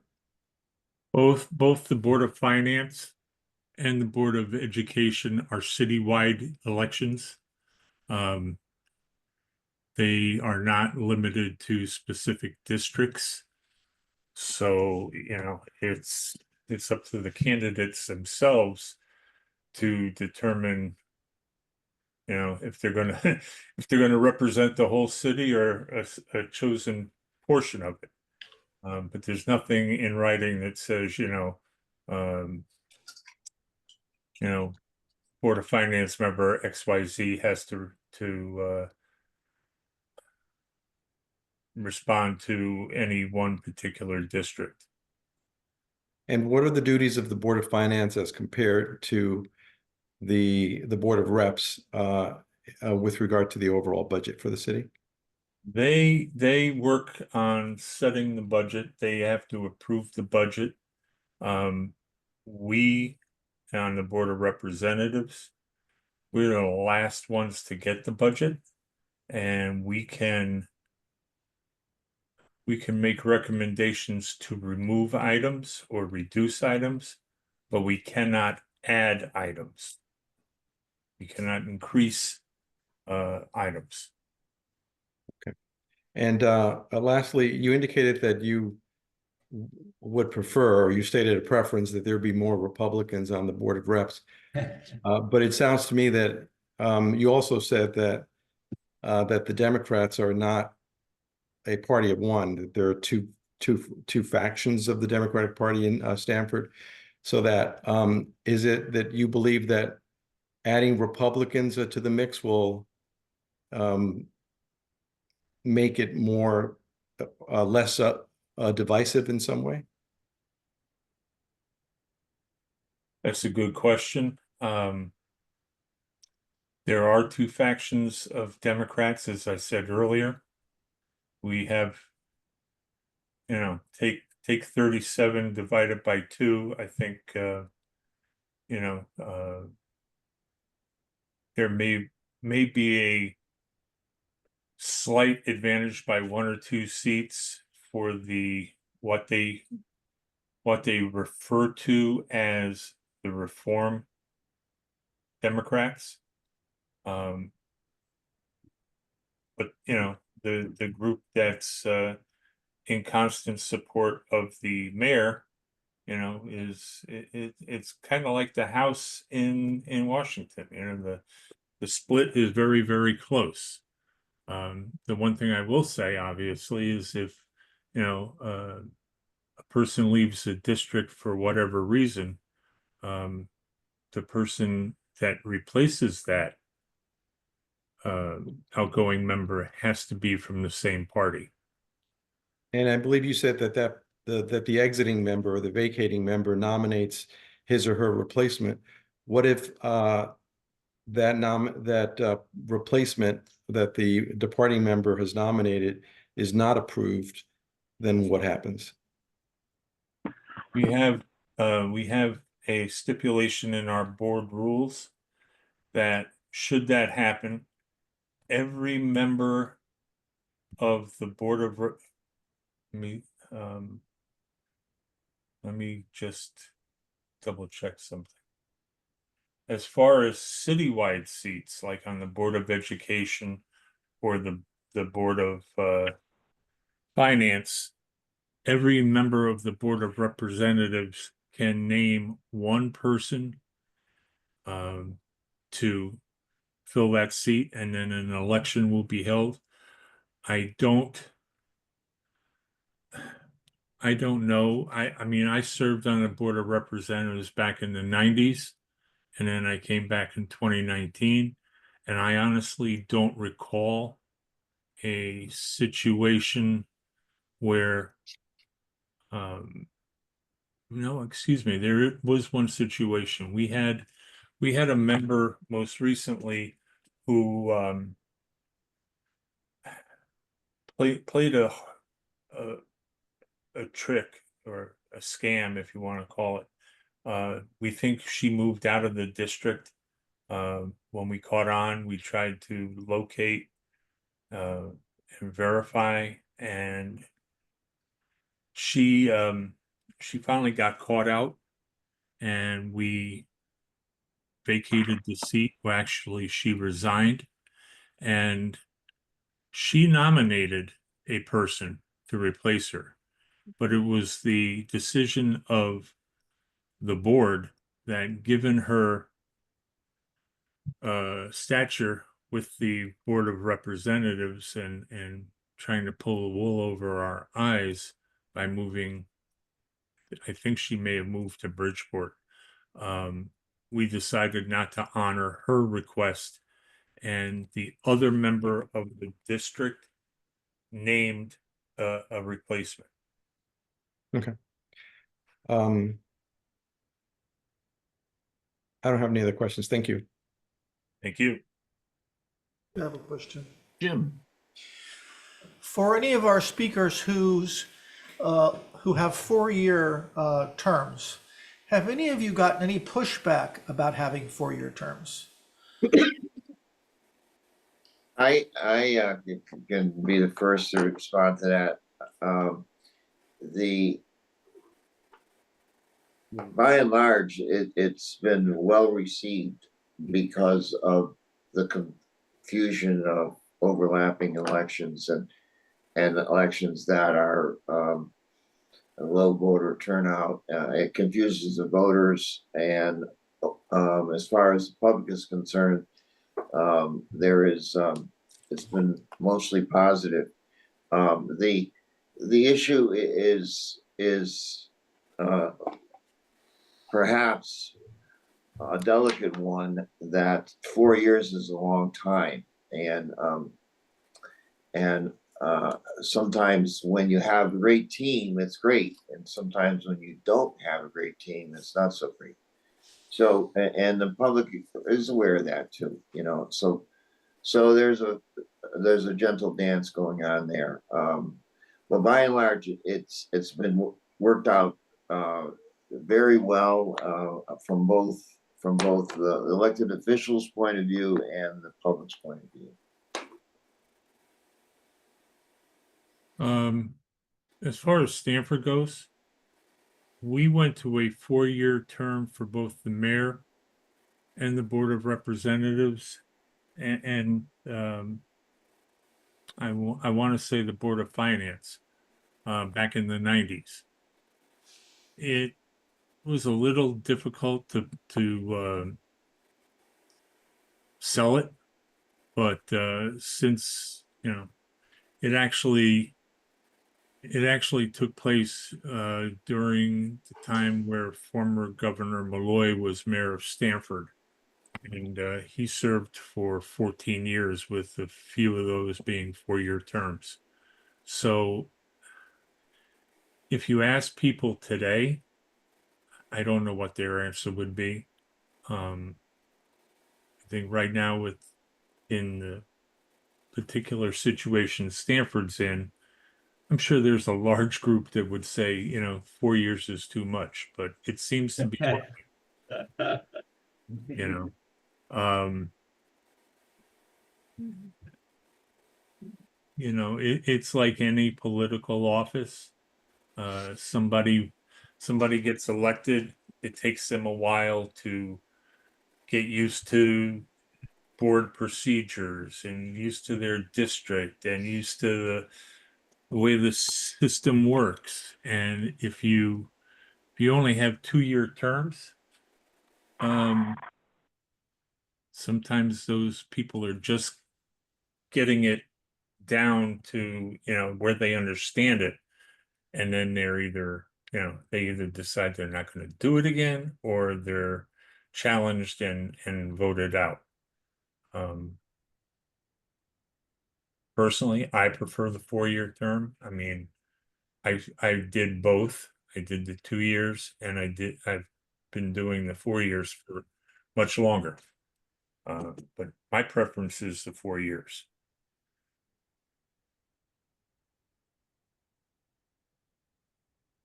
John, did you have your hand up Yes. for a question? Yeah. Okay. For Jeff, when the member of the one of the representatives leaves their seat, they nominate a replacement. Who is it who elects or selects or votes on that nomination? What happens is that a member of the Board of Representatives who is stepping out, resigning from his or her seat, has to send a resignation letter to the mayor, myself, and to the town clerk. They are given the opportunity to name their replacement. The Board of Representatives in a whole will be the group that votes on and either approves or denies that replacement person. Okay, and I think you had described the process that occurs if the replacement is not approved, and it sounded quite convoluted. Is that all described in Stanford's charter? I don't think to that degree, no. Our charter, as Steve can testify to, leaves a lot to be desired. The whole premise of people naming their own replacement is more of an honorary thing that has been going on since God knows how long. I mean, when I served back in the 90s and I had to leave because I bought a house out of district, I was able to nominate my replacement. And as I said earlier, as far back as I can remember, we've only had that one incident, and I could be wrong, but one incident where the person who named her replacement, the whole board just felt that, she was disingenuous about, she never attended meetings, very hard to get a hold of, so forth and so on. And they just felt, why take her at her word when it comes to the person replacing her? So we let the other member of that district reach out to people and find someone that she felt she could work with. Jeff, if I may, I think that the vacancy provision, I think it's more of a custom that is relied upon, but ultimately it's the Board of Reps that makes the majority decision. I don't believe that provision is in the charter. Am I correct on that? I don't believe it is, no. Yeah, that's my understanding. Is it's more of a tradition. Just to follow up, because it's related to that, Ed Camacho asked a question regarding the political parties, the difference between a mayor appointing and a political party appointing. The general norm throughout the state is that the appointment either comes to boards and commissions, comes from the mayor, or it could come, in some cases, from the council. And certainly council vacancies can be treated in different ways. The mandate of appointing somebody of the same party as a vacating member is a pretty honored tradition. But the naming of political parties as having a function in the charter is unusual. And Steve, let me just add to that. We do have a Democratic City Committee and a Republican Town Committee who are responsible for naming, putting names forward to the mayor for the various boards and commissions. They also, endorse candidates for elected office. But we, as part of the dance trying to solve this vacancy issue, and expired term issue, we created an appointments commission in the city of Stamford. It hasn't, we named some people to it, the mayor put some people in, and then those people resigned. So we're just now getting it back up to speed. And we're hoping that between the city parties and the appointments commission, we can try to bring in, excuse me, more people to get involved. Jeff, another question. There's 40 members on the Stamford Board of Representatives. That number seems very high and very unwieldy. Is it? Yes, it is. There has been some talk and some of the suggestions that we looked at prior, during the charter review process, we did have people who suggested going to a city manager and a much lower like city council. That didn't really go anywhere. But 40 people is a lot to deal with, and it's kind of like sometimes herding cats. But it is what it is. It's been that way as far back as I can remember. And I would have to go back. I mean, the town and the city of Stamford merged in the late 40s. So I may say that, it's probably been 40 people since around that time. The next charter. Likewise, since you didn't hear from Al, New Haven has 30. So it's the second largest of the large city contingencies. But Greenwich has 232 members of their RTM, and Darien has 100 members of its RTM. Fairfield has 40 members, I believe, of their RTM as well. Again, those are different forms of government. And the larger you get, the more unwieldy it is and more difficult it is to legislate. If Stanford's 40 doesn't sound so bad now. No, not next to Greenwich. Okay. Sorry, it didn't mean to be that New Haven. And Jeff, just last, I'm wondering, you had described a very tumultuous recent charter revision process. Was there one single overriding issue that made Stanford's charter revision effort so contentious, or was, I'm asking out of ignorance, and I apologize if there's people. So go right ahead, it's a good question. If there's people that already know the answer, I apologize. But I'm just wondering, was it a single issue? Or I would have to say one of them was land use, and I just saw Steve throw up two fingers. but that was the major bone of contention. As I said, the Well, mayor, land use and the holdovers, Jeff. yes, thank you. Those are the two. Yes, thank you, Steve. My memory is failing me right at the moment.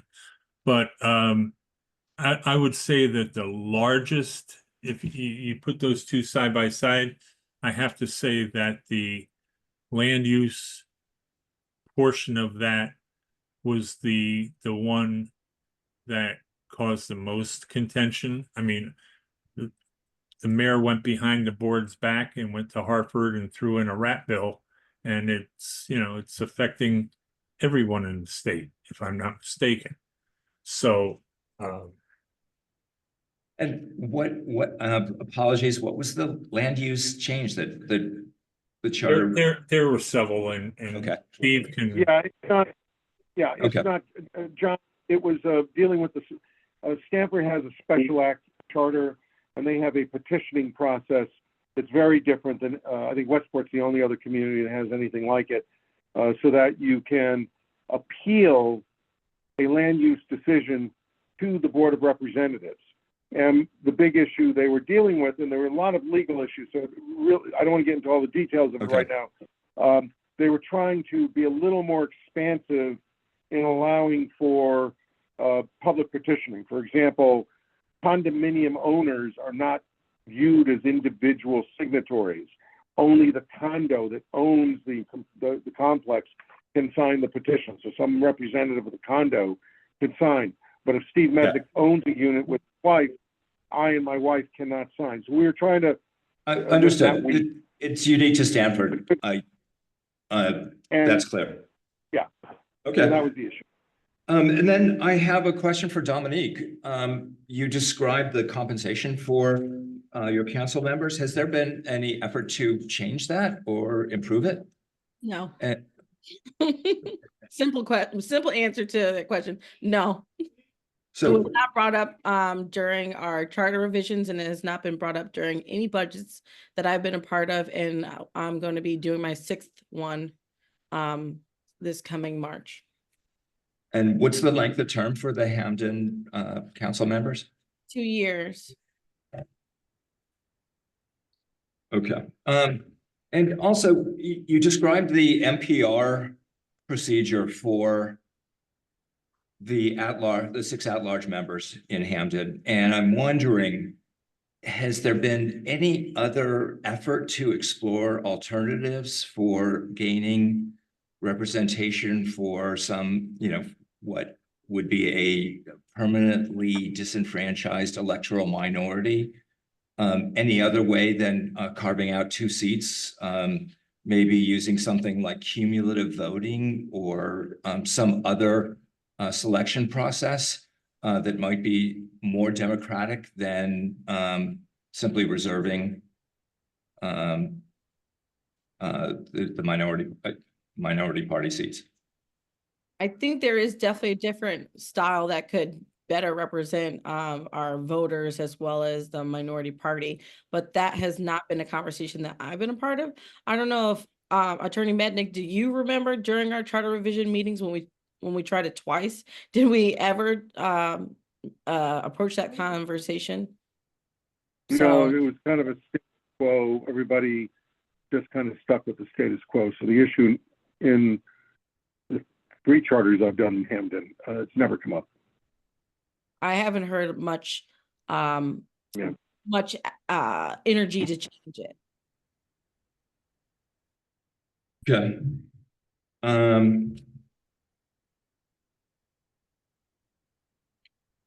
And Jean, question for Jean from Middleton. Sure. Wondering, you were successful in increasing the compensation for the council members. What was the process that allowed that to go forward? How did you accomplish that? When we started, I've been on the council. I was a Board of Ed chair, which there was no compensation for Board of Ed, as most communities. And when I moved on to the council, it was 7,200 And then it was bumped up. And then in the charter revision, they did put in a provision that in the budget process, we would look at compensation every year. And then it was decided that 10 years had lapsed, and then there was a small increase. So it's built into the budget process. You have to, the majority leader at the time was myself, brought it forward during the budget process. The council clerk's office, one person, and budget compensation for council members. It was voted for a small increase. So it's a built-in process. There's no doubt about it. It can be voted down. It can come out during budget cuts, but it's a built-in process. So it's part of the ordinary budgetary process. Yes, it is. Yeah. But Attorney Mednick indicated that there's a state statute that prevents increasing council council compensation without a referendum from the affirmative referendum from the voters. Well, that never came to light with us. We had it's in our budget process. So, Steve, are you able to address this? I don't think he heard you. Oh, so Steve, apparently Middletown sets their council compensation using the budgetary process without the need for a city referendum to approve increases in council pay. But you had indicated that that's not permitted under state statute. How is Middletown able to achieve this? You're I've muted. not been part of that. I will talk to Gene about it at some point. I don't feel comfortable talking about it right now, but it did not come up in charter revision, which I was always fascinated about, but I've not been pulled into that. But there is a statute, and I would have to take a look at what the history is in Middletown to try to figure out how they are doing it this way. It's not governed by their charter, and I don't know whether they had consulted with the statute or their general counsel did. But I'd rather not have a discussion with the president of the Middletown Council right now on this issue. Understood. I would love to be able to circle back. It sounds like Middletown has solved a problem that afflicts so many other towns, in my view. Okay. and just one final thing, it does come up. We present our budget with all of the other department heads. So at that time, each year, everything is looked at. Okay, and then I have questions for TJ, if you're still on the line. There's 9 members to the Hartford Council. What is the party affiliation or breakdown? Is there any minority party representation requirement, or how does that work?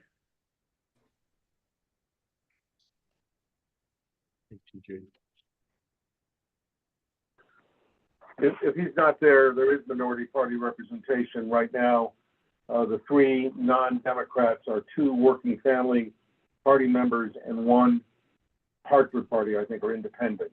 If TJ's not there, that's So the 3 composition. 3 of the 9 must be from a minority party, not from the Correct. majority The party. cap is 6 for the majority party. And then how are the 3 other seats selected? Well, in order of election, so that the Dems nominate up to 6 people. All the parties nominate up to 6 people, and the people with the highest votes, the 9 highest, the 9 highest votes. Since the Dems are capped at 6, would be on the council. And that's why, in fact, I think that the Hartford Party member has sometimes surpassed even the Democrats to be elected, but it's by vote, and there's a cap on the number of people the parties can nominate. Okay. So if I can just chime in, how we do it is the max, since there's 9 of us, the maximum majority can have is 6. And the Hartford Party, for example, former Democrat, they didn't get the nomination. They formed their own party and was able to beat one of the Working Family Party members. So that has happened for 2 consecutive election cycles now. And they haven't had a Republican in a number of years, right, TJ? That is Working correct. Family- Republicans have have ran, but they have not been able to win. Yeah. And also Thanks. the Hartford seems to be unusual in that there's allowance for an appointment of a legislative aide for each of the 9 council members. How are the legislative aides paid? Is that just part of the normal budget process? Yeah, that's part of the normal. So within our budget, let's say our council budget overall, give or take, let's say $150,000. I'm just throwing that as a number. Majority of that, of the budget is staffing salaries. So since we have 9, on paper, we have 9 legislative aides, so they are, we budget for 9 aides. So let's say because there's possibilities of appointing more people through through other titles, we would just have to make sure that that budget reflects the amount of compensated staff on council. Okay. I don't, this is really great. I don't have any additional questions. Jeff, did you have a question or did you need to get going? No, I have a hard stop at 8 o'clock. Okay. Well, I know I'm going to get Ed in here, and I don't know if Doug has a question or if it's a residual, but I was going to ask you a quick question, Jeff. I think you've kind of answered it, but we've heard from some folks so far in our public participation portion who've suggested increasing the size of our council. We currently have 15.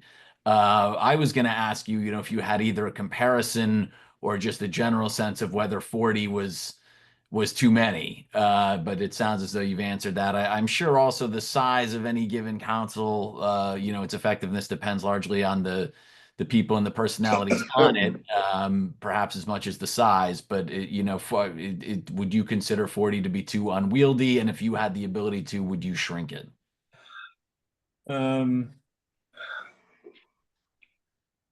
That's a very good question, but as I said, I'm so used to, I've served with 2-year terms, I've served with 4-year terms, and from the entire time I've been on the board throughout the last 30 whatever how many years it is, it's always been 40. I don't have a problem with 40. Are there people who would like to see half that? I'm sure there are. I know there are people who would like us to go to a city council, with maybe 10, 11 members, just spitballing here, but that was one of the things that was under review during the last charter revision. Did anyone else on our commission have a quick question for Jeff before he signs off in the next 60 seconds? Yeah, just real quick, is the Board of Finance or the Board of Ed have any requirements for minority party representation? Since they're townwide? I believe the Board of Education is, but I would have to verify that. Okay, thank you. All right. Well, Jeff, thanks so much for joining the panel tonight. We greatly appreciate it. Thank you. It's an honor to sit here and get to know some of you and Steve can give you my contact information if you have any further questions. All right, thank you again. I'm back. Ed, and then Joe, for follow-up questions. Okay, thanks. I just have two very quick questions. These are really questions of Steve, but I do have a question of for Ms. Byers as well. Number one, Steve, I believe it was Ms. Byers or someone mentioned that what the council people are paid, I think there was the use of the term a stipend.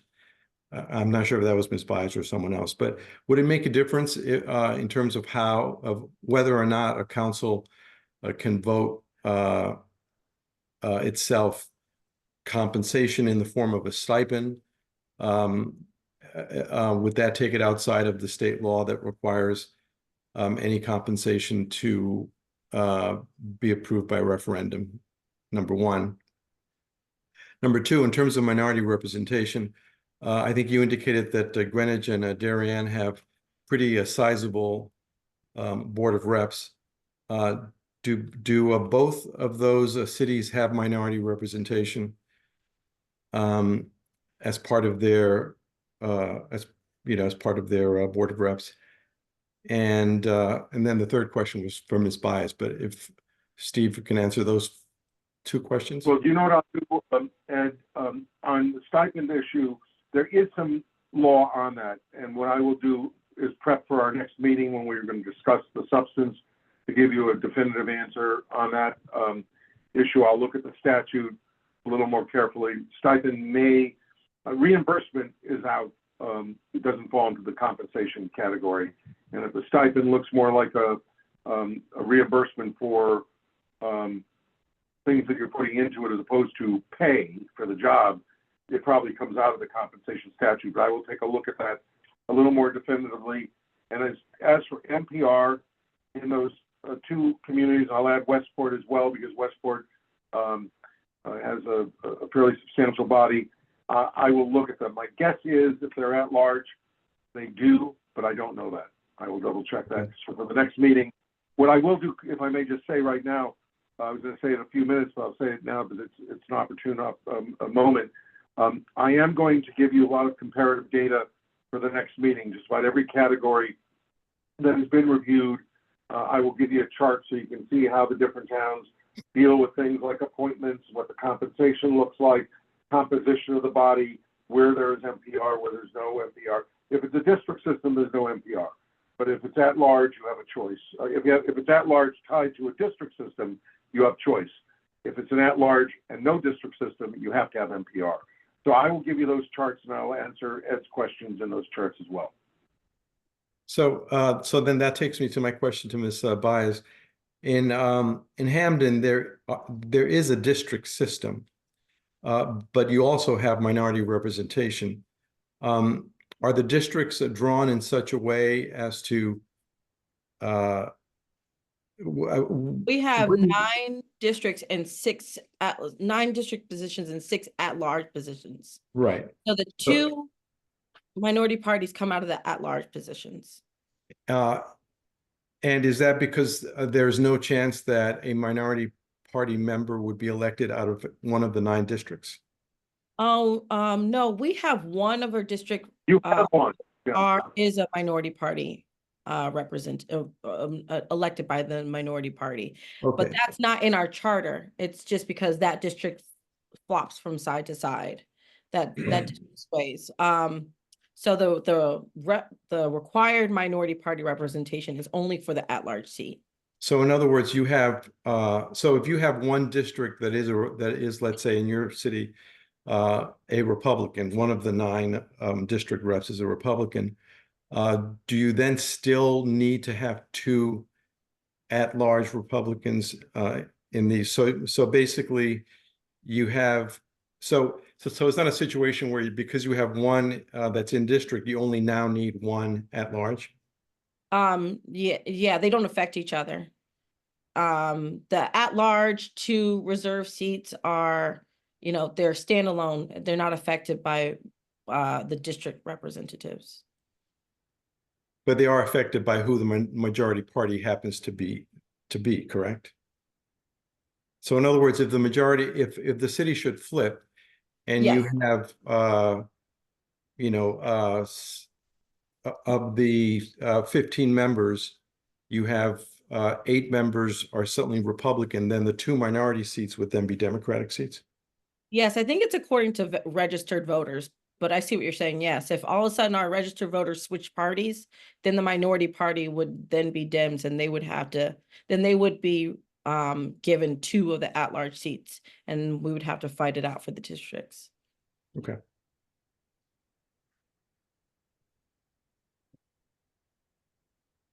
Thank you. Appreciate it. Okay, Joe? Hey there.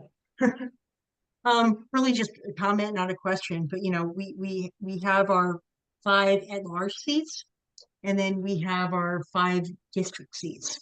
And you know, there's the potential for, not the potential, but you know, it happens all the time where the district seats, you know, we wind up not getting equal representation for our districts. If that makes any sense. So you have your 5 at large, and then you have your district seats. So again, it's a comment versus, you know, a question, but you know, something that we should consider. If that makes any sense.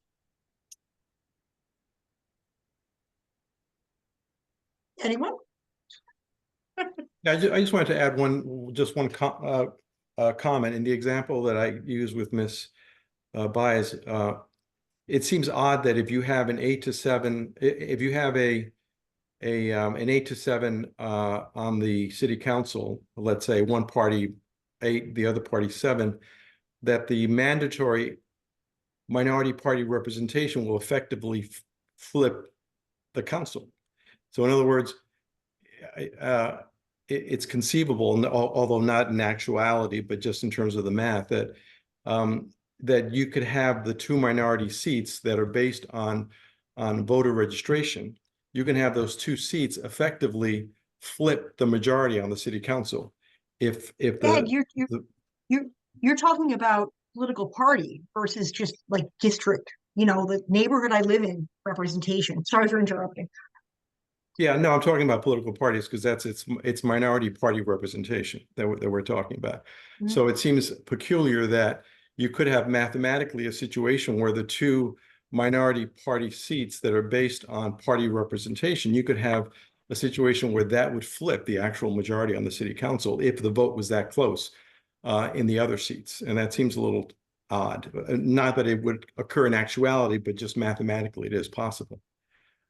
Possible, yes, but you know, also possible and pragmatic, depending on, you know, what the electorate is looking for. If that makes any sense. Well, the electorate is looking for who they vote for, and that's usually based on a majority vote. But anyway, so I just thought that's kind of peculiar. But yeah, basically, it's really 2 election cycles within the same cycle, Ed, because the NPR governs the at-large election, whereas the district composition dictates the outcomes of the district election. So in a situation like Hamden, we have 9 districts, and let's say you have a 5-4 majority, it's entirely possible, let's say you have a 5-4 Republican majority, for argument's sake, there, you could citywide elect the highest 4 vote getters would be Democrats. You would have an 8 to 7 majority based on the at-large component. So it's basically 2 different cycles. You have the popular election in the districts that may have one outcome, and then you have the at-large NPR election that could have a different outcome.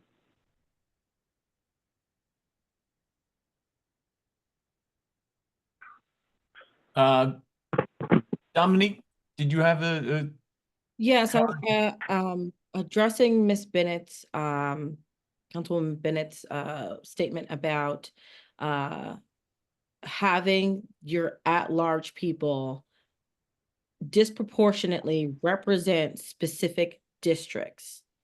That is definitely a real worry and a real thing that happens when you have a mix of district and at-large council people.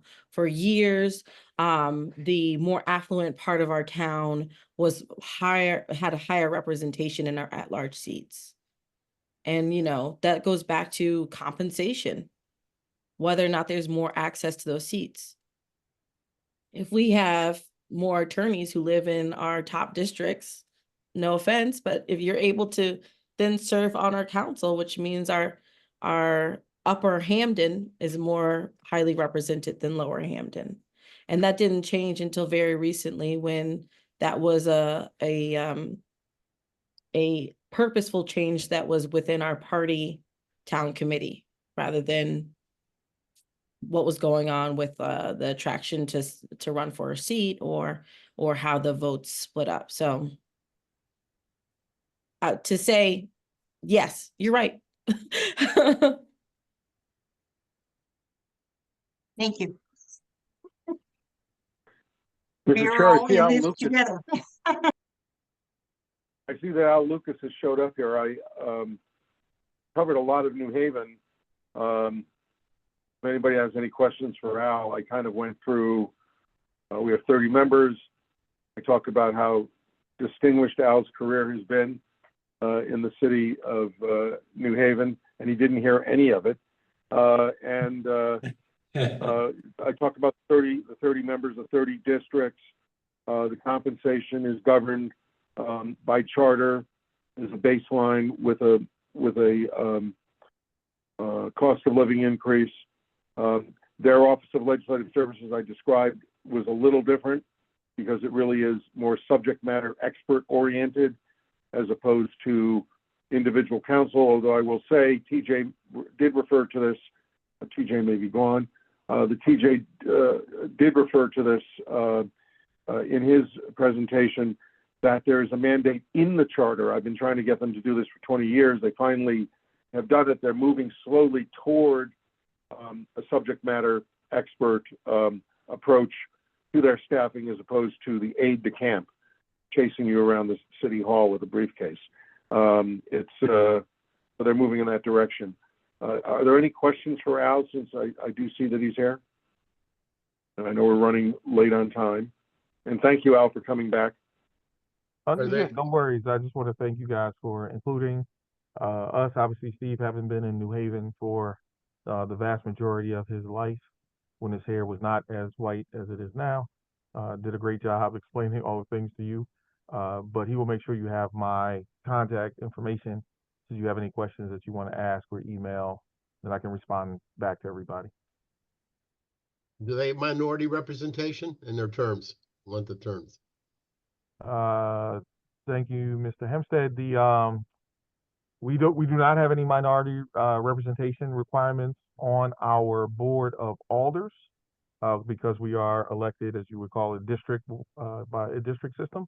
Totally, there's 30 alders. They're elected by district. We call them wards here in New Haven. Their terms are 2 years at this point, as is the mayor's term, although those will all change in 2027 to 4-year terms. Thank you. You are welcome.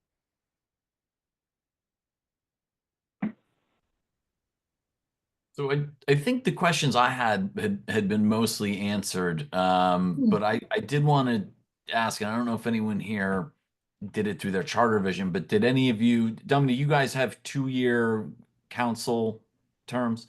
Yeah, so does anybody, Middletown, New Haven, did any of you guys go from 2-year council terms to 4-year council terms through charter revision? Yes, or has Middletown did. Middletown did. And Gene, you may have touched on it, but did that have any impact on your ability to attract candidates to run for office? A 4-year commitment is certainly a bigger ask of a volunteer, particularly if they're not paid a lot, as is currently the situation in Norwalk, than a 2-year term. We haven't seen that phenomena of less interest. What we did see was mentioned several times, the it allows for the candidate to get more time to get acclimated and mentored properly, and less time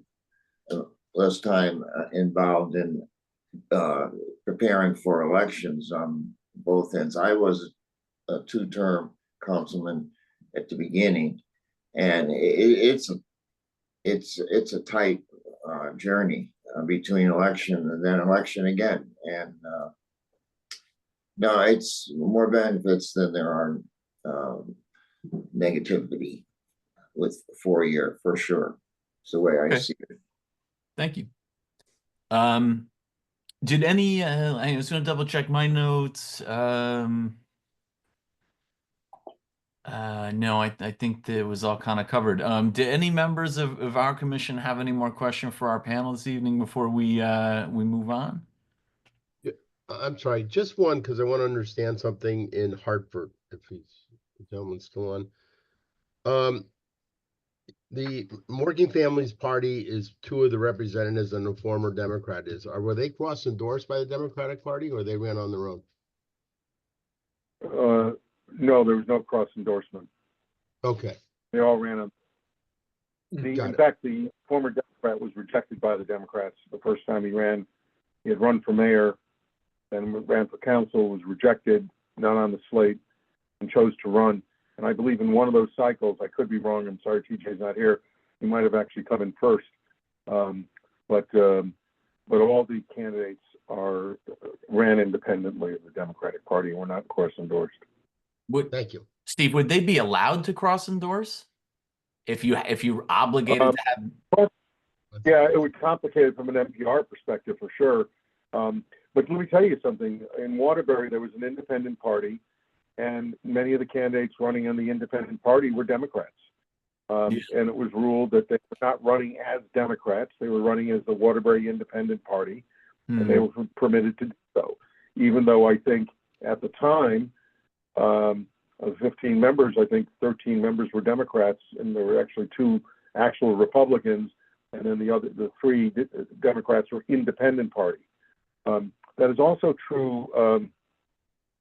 In New Britain, the current mayor has run a coalition slate comprised of Democrats, Republicans, unaffiliated, and they run as Republicans, and they control the majority on the council, even though some of them are actual registered Democrats. But for purposes of their composition on the council, they are members of the Republican caucus.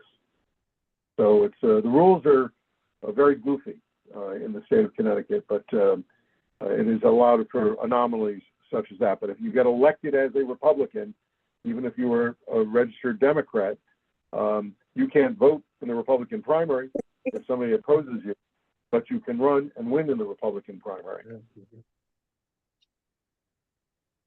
Okay, any other questions, guys? I just have one quick one for Dominique. Because I know that you said like your compensation is pretty low. Are you guys 2 years or 4-year terms? 2-year? And do you find it, Mayor's 4. and is there turnover with the 15 members after the 2 years because of the compensation, or do you think that has any effect? I don't know if the compensation has affected our turnover in the past. I am the longest serving council member currently, but that's more so because since I've been on, there's been a very big switchover in our members. So we had people who had been on for decades, and now, and last term we went 9 of our 15 members switched and became new, and even in this past term we've gotten even more new members. So I don't think the compensation is changing the way that people judge these terms or want to run, but it could have an effect in the future. Thank you.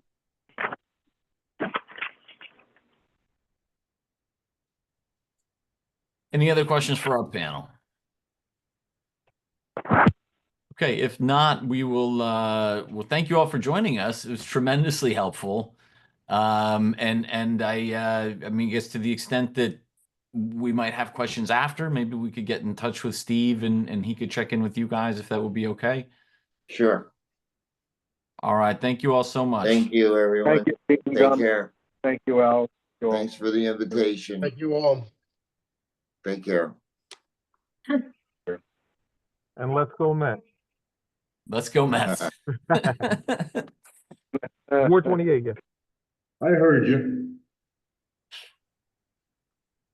All right, so the next item on our agenda is the discussion, and then we had moved our the approval of our minutes. I believe we have to approve 2 minutes, right? It's the 12-3 that we deferred, and then the 12-17, which was our last meeting.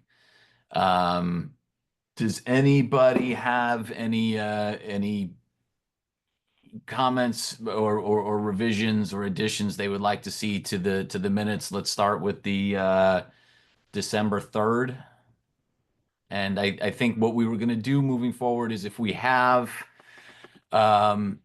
suggested revisions to the minutes, I believe what Esther said the approach would be was they will be included in the minutes of this meeting. So we're not going to go back and revise the ones that have already been completed, but if there's anything that people feel needs to be added to those minutes, we'll make a note of it here, and then that'll be made part of the record for this process. So we're gonna I'll move the minutes to 12-3-24. Okay. Any revisions, suggestions, corrections to the 12-3 minutes?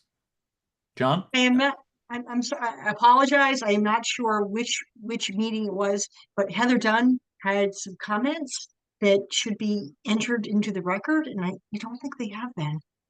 So they were circulated among us, and then They should be part of the public record. I agree. Yeah. Well, so I think what we're going to do, Joe, is and I will check the website. I'll see how exactly this works mechanically on the the city's end behind the scenes. But I think the intention was to make every comment we have received thus far, whether it was in person and added to the grid, or whether it was submitted in writing. I know we got something from Diane Lauricella today. That will all be made public. How we go about doing it is perhaps a question I can ask the city to see how they're managing that and getting it on the website. But Heather Dunn's comments absolutely will be made part of the record and will be published along with all the other ones. I know we did that last time.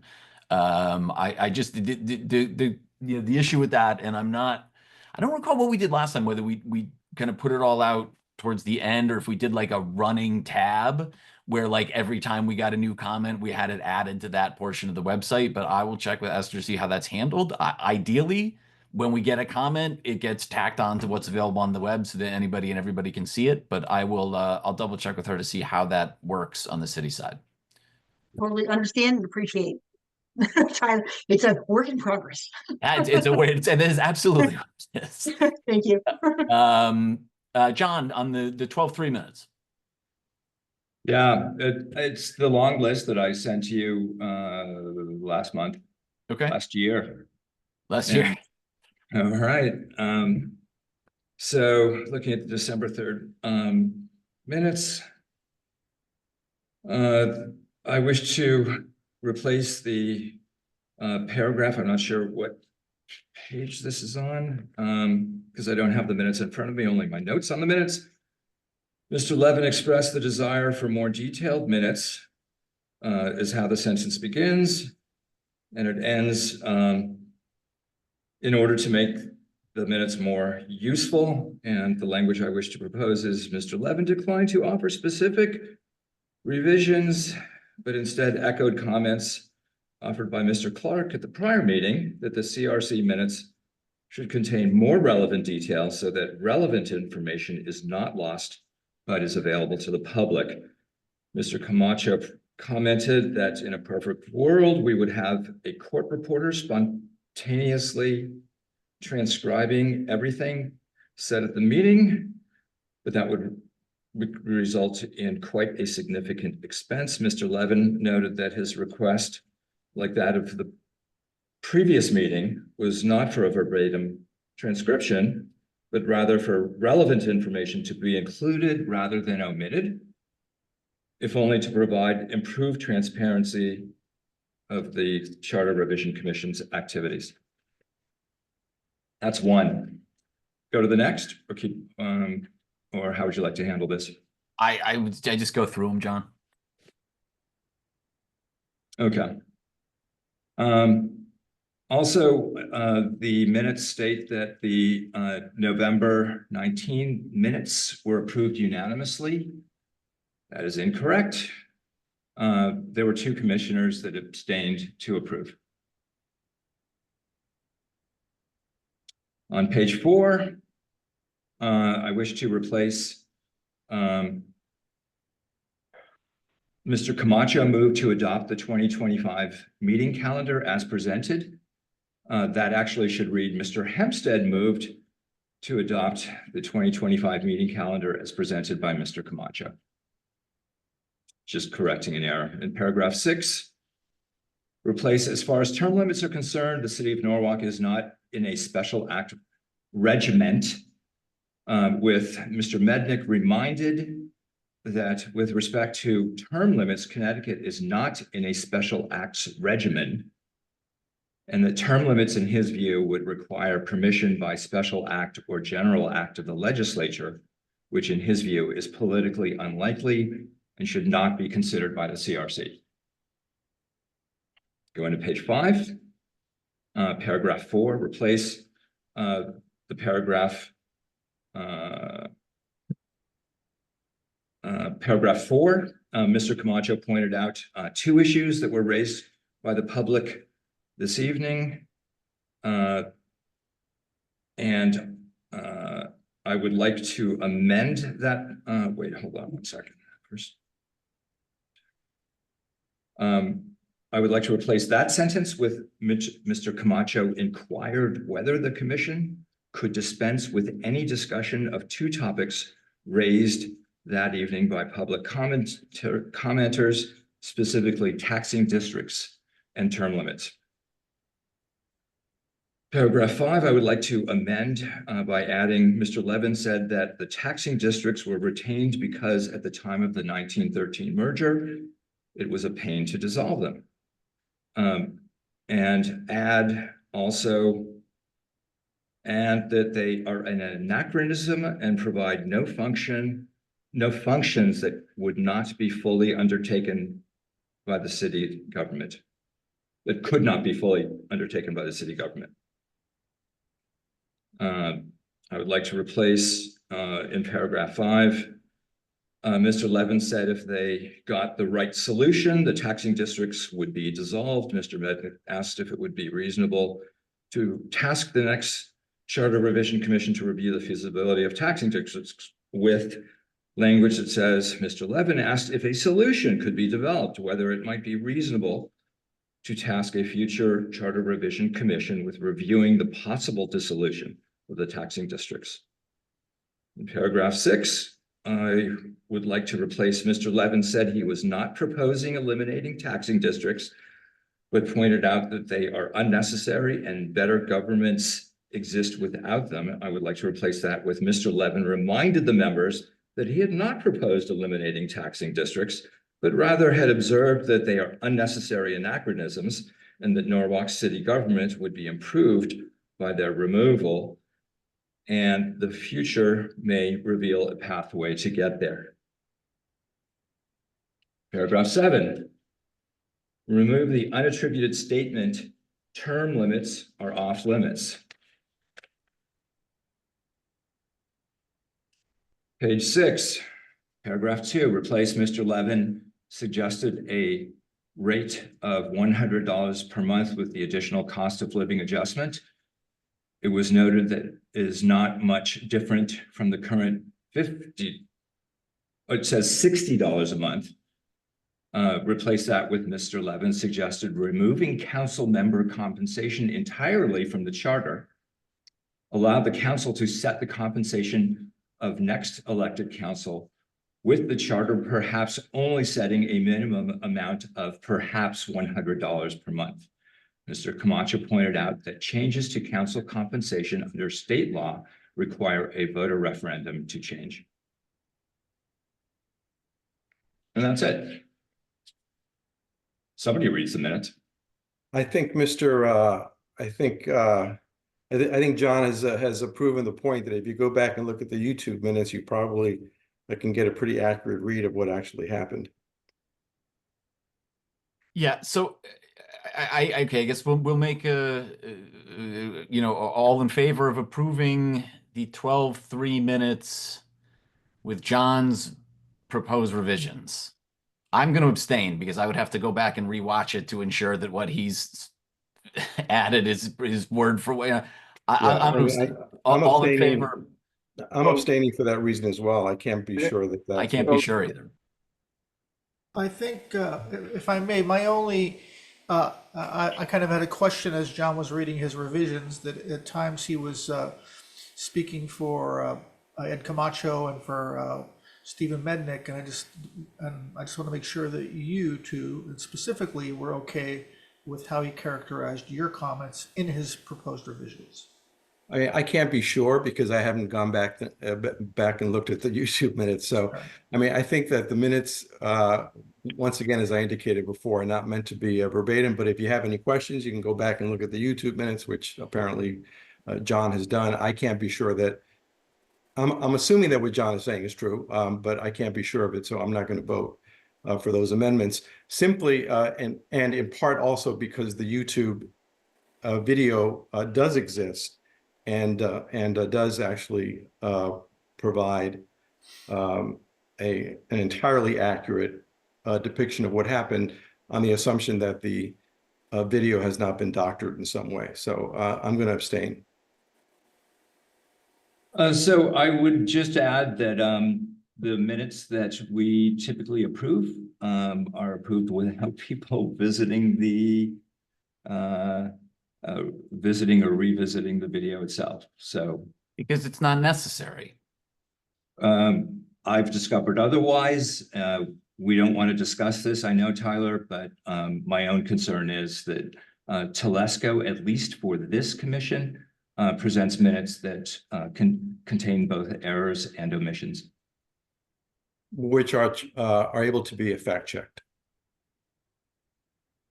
Yeah, but we want minutes with errors and omissions, or we want those corrected? In a perfect world, we'd have verbatim minutes.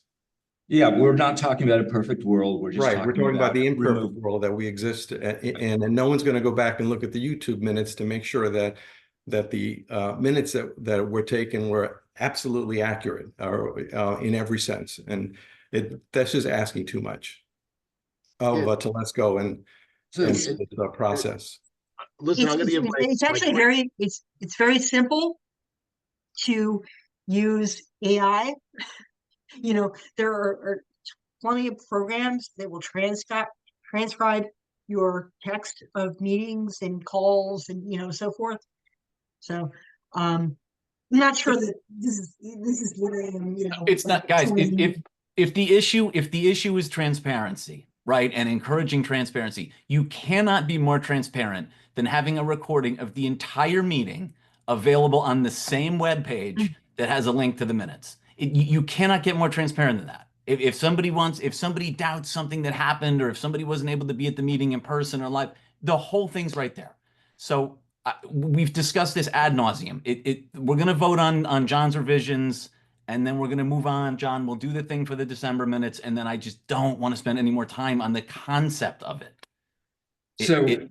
I would just add, my goal is only to correct errors and understood, John. I know it's coming from the right place, but it's just we're not going to get anything done if each meeting is a discussing of the prior meeting's minutes and what a minutes should be, and whether Telesco is doing the right thing, and whether someone suggested that you said you shall do it instead of you may do it.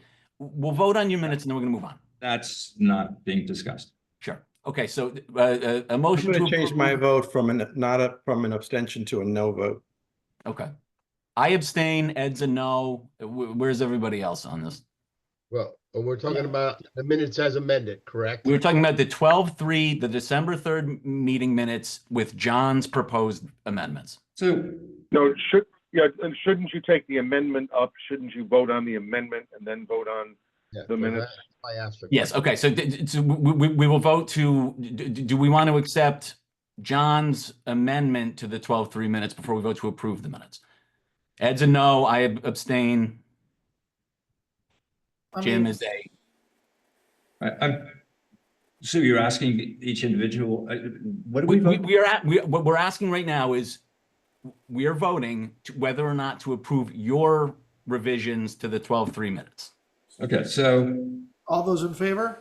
Is that what All you're those in asking? favor? Thank you. Aye. I raised my hand. We have 3.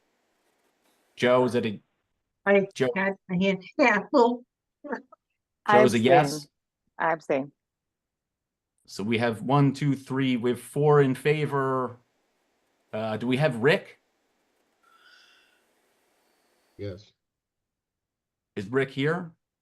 Rick is not available now. Rick is not available. So we have 4 in favor, 2 abstention, 1 no.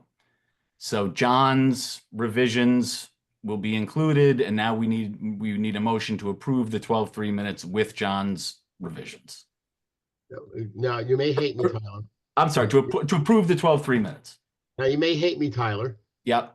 So do you want, I was gonna make a motion to table them to next meeting, so anybody wants to fact check them can fact check them.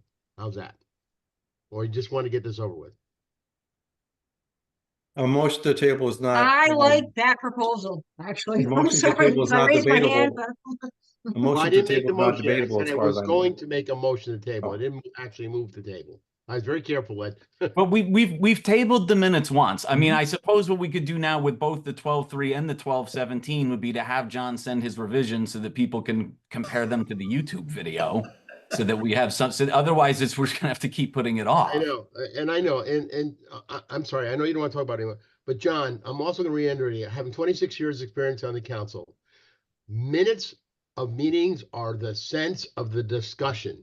And the only factual parts are when you take an active vote on a particular item that's on the agenda. You take a vote, you're supposed to put who voted for what, and if there's usually a comment about that or why you're voting for it, there's supposed to be. But it's a sense of the meeting. It's not a verbatim. It's not even close to being a verbatim. I'm just saying, you know. Okay. And I'm done. Done. I think that would be applicable if we were, let's say, a legislative body that was voting to approve appointments or allocating funds or Part of approving an government. ordinance. In the reality, a charter revision commission is, at least for the beginning portion, is a lot of discussion and not But there's an much active decisions. recording of this. There's a video of it, John. Right. Why would somebody want to read the minutes and see to get your take on the event than just watch the video? Oh, really good question. I'm so glad you asked that question. Okay. If you know anyone who's a journalist that actually wants to report on city affairs, and they have a lot of city meetings to review, they will actually turn first to the minutes, because the cost of watching a lengthy video is very, very expensive. And if the minutes are inaccurate or contain omissions, material omissions, then that journalist will be not able to do the job they are trying to do. Well, that journalist then is relying on pure hearsay when they could actually look at the video Why and do wouldn't they their watch the job. video? Why would you report? You're going to report an event you didn't observe. So what I'm hearing is that you would prefer to have minutes with errors and omissions because there's a video. We prefer not to have to rely on your interpretation of the video. Okay, also fair. I would, we don't want. John, do you see how challenging that makes the process, right? You were going through the video line by line and then providing your comments. We then have to go do the same. Please don't. If we haven't made the same exact observations that you have, we now have to go through the video line by line and do it based on your suggested revisions. It's a death loop. It never ends. And now Ed comes back and Ed's got comments on your comments. And now we all have to go back to the YouTube video again. It's not the purpose of the minutes. I'm also a bit concerned if we're unable to get through a full meeting without talking about minutes and accepting minutes every single meetings on the actual work that we need to get done. And if we're going to be able to get the work done It's in the time we need it to be done, if we're spending 30 minutes on talking about minutes, which honestly, John, no offense at all, but no one cares. it's and We- Tanya, People will just watch the video, and if someone says, "Oh, did you hear this?" You know what we do? We send each other the link and we listen, and we fast forward to where that part is and we listen. But I applaud you for, wanting to go through everything with a fine-tooth comb. But So- at the end of the day, we have a bigger goal. and We're Absolutely. unable to reach that goal. I do We're agree with spending you. 30 to 40 minutes each meeting talking about the dictation of the minutes. Right. It's just So, not realistic, and it's not Um, helping the people that we're attempting to help. so again, I agree with you. But I think I'm pointing out that the minutes that are presented, prepared by Telesco and presented, contain errors and omissions. I read them. Well, then I you actually can read just the vote minutes, and I no. recognize most, You're right, so most then John, members of vote most no. commissions will vote vote on no, and then approving John, minutes then without- vote no. Then vote no on the minutes, because this is to Tanya's point. That for Rick and for me and for Carl and for people who served on the commission the last time, there were significant charter changes that any one of us might have wanted to see, that you realize the group doesn't want to do it and you move on from it. And we haven't moved on from the minutes yet, let alone get into the actual work. So what I would suggest, John, is if you don't like the minutes, vote no, and we're going to move on to try to get stuff done. And John, if your point is transparency, it cannot get more transparent than a recording of the meeting. That's it. So you know that I had presented these, sent the changes along to you, Tyler, and also Doug. I would be happy to make I would actually prefer to be able to send changes to the committee members before we meet so that, people can look at it and decide for themselves. Realistically, I think some people probably vote on approval of the minutes without having ever read them. That's a reality too. Well, that's your interpretation. Okay, I don't know what to tell you. I look at the minutes. I'm not going to speak for anybody else. I am not comparing the minutes to the YouTube video. There's other stuff to do. So John, we'll take. I mean, do we have a motion to table the 12 minutes? And why don't we table the 12-17 minutes as well, so you can send your comments. And if anybody wants to comment on your comments, we'll do that. Okay. So a motion to table the both December meeting minutes. All in favor? Aye. Okay, so we have enough. We'll deal with the December meeting minutes in late January. I think that was the last thing on the agenda. Sorry, let me double check. Yeah, that was it. So, so we meet again, Steve, our next meeting 2 weeks from today, correct?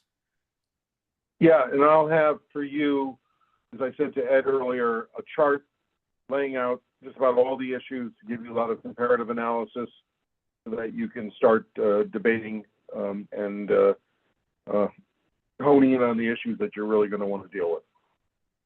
Thank you. And I will, I'll ask everybody, I'm going to double check again. But constantly check the website. And if there's anything that looks like it's not working or linking weird, or if we're missing something, just send me an email and I'll check in with Esther on that so that we don't have to waste any time at these meetings on that. Joe, I will check and see how we go about getting our written comments on the site so that everybody can see them. I think Esther had emailed John. John submitted a test request that went through. I believe Esther said that was the first thing received. And then she forwarded another. I think we got a comment from Diane Lauricella today that I believe was sent to all of us. I don't think that was just to me, but okay. So the one comment we got through the portal that wasn't John's test comment was sent to everybody here. So I will just double check and make sure those are getting to us, and then we'll get them on the website, and we will we'll carry on. So motion to adjourn. Motion to adjourn. Ed, all in favor? Wait, I have a question. Wasn't there also, when do we discuss the issues that were addressed by this panel of living experts? I just said next week. He just In said 2 next weeks, meeting, Dominic. John. Okay, understood. Meeting, John, I said that. We'll reflect it in the minutes. All right. Thank you, everybody. Minutes will note it. We'll see you in 2 weeks. All Thank right. you.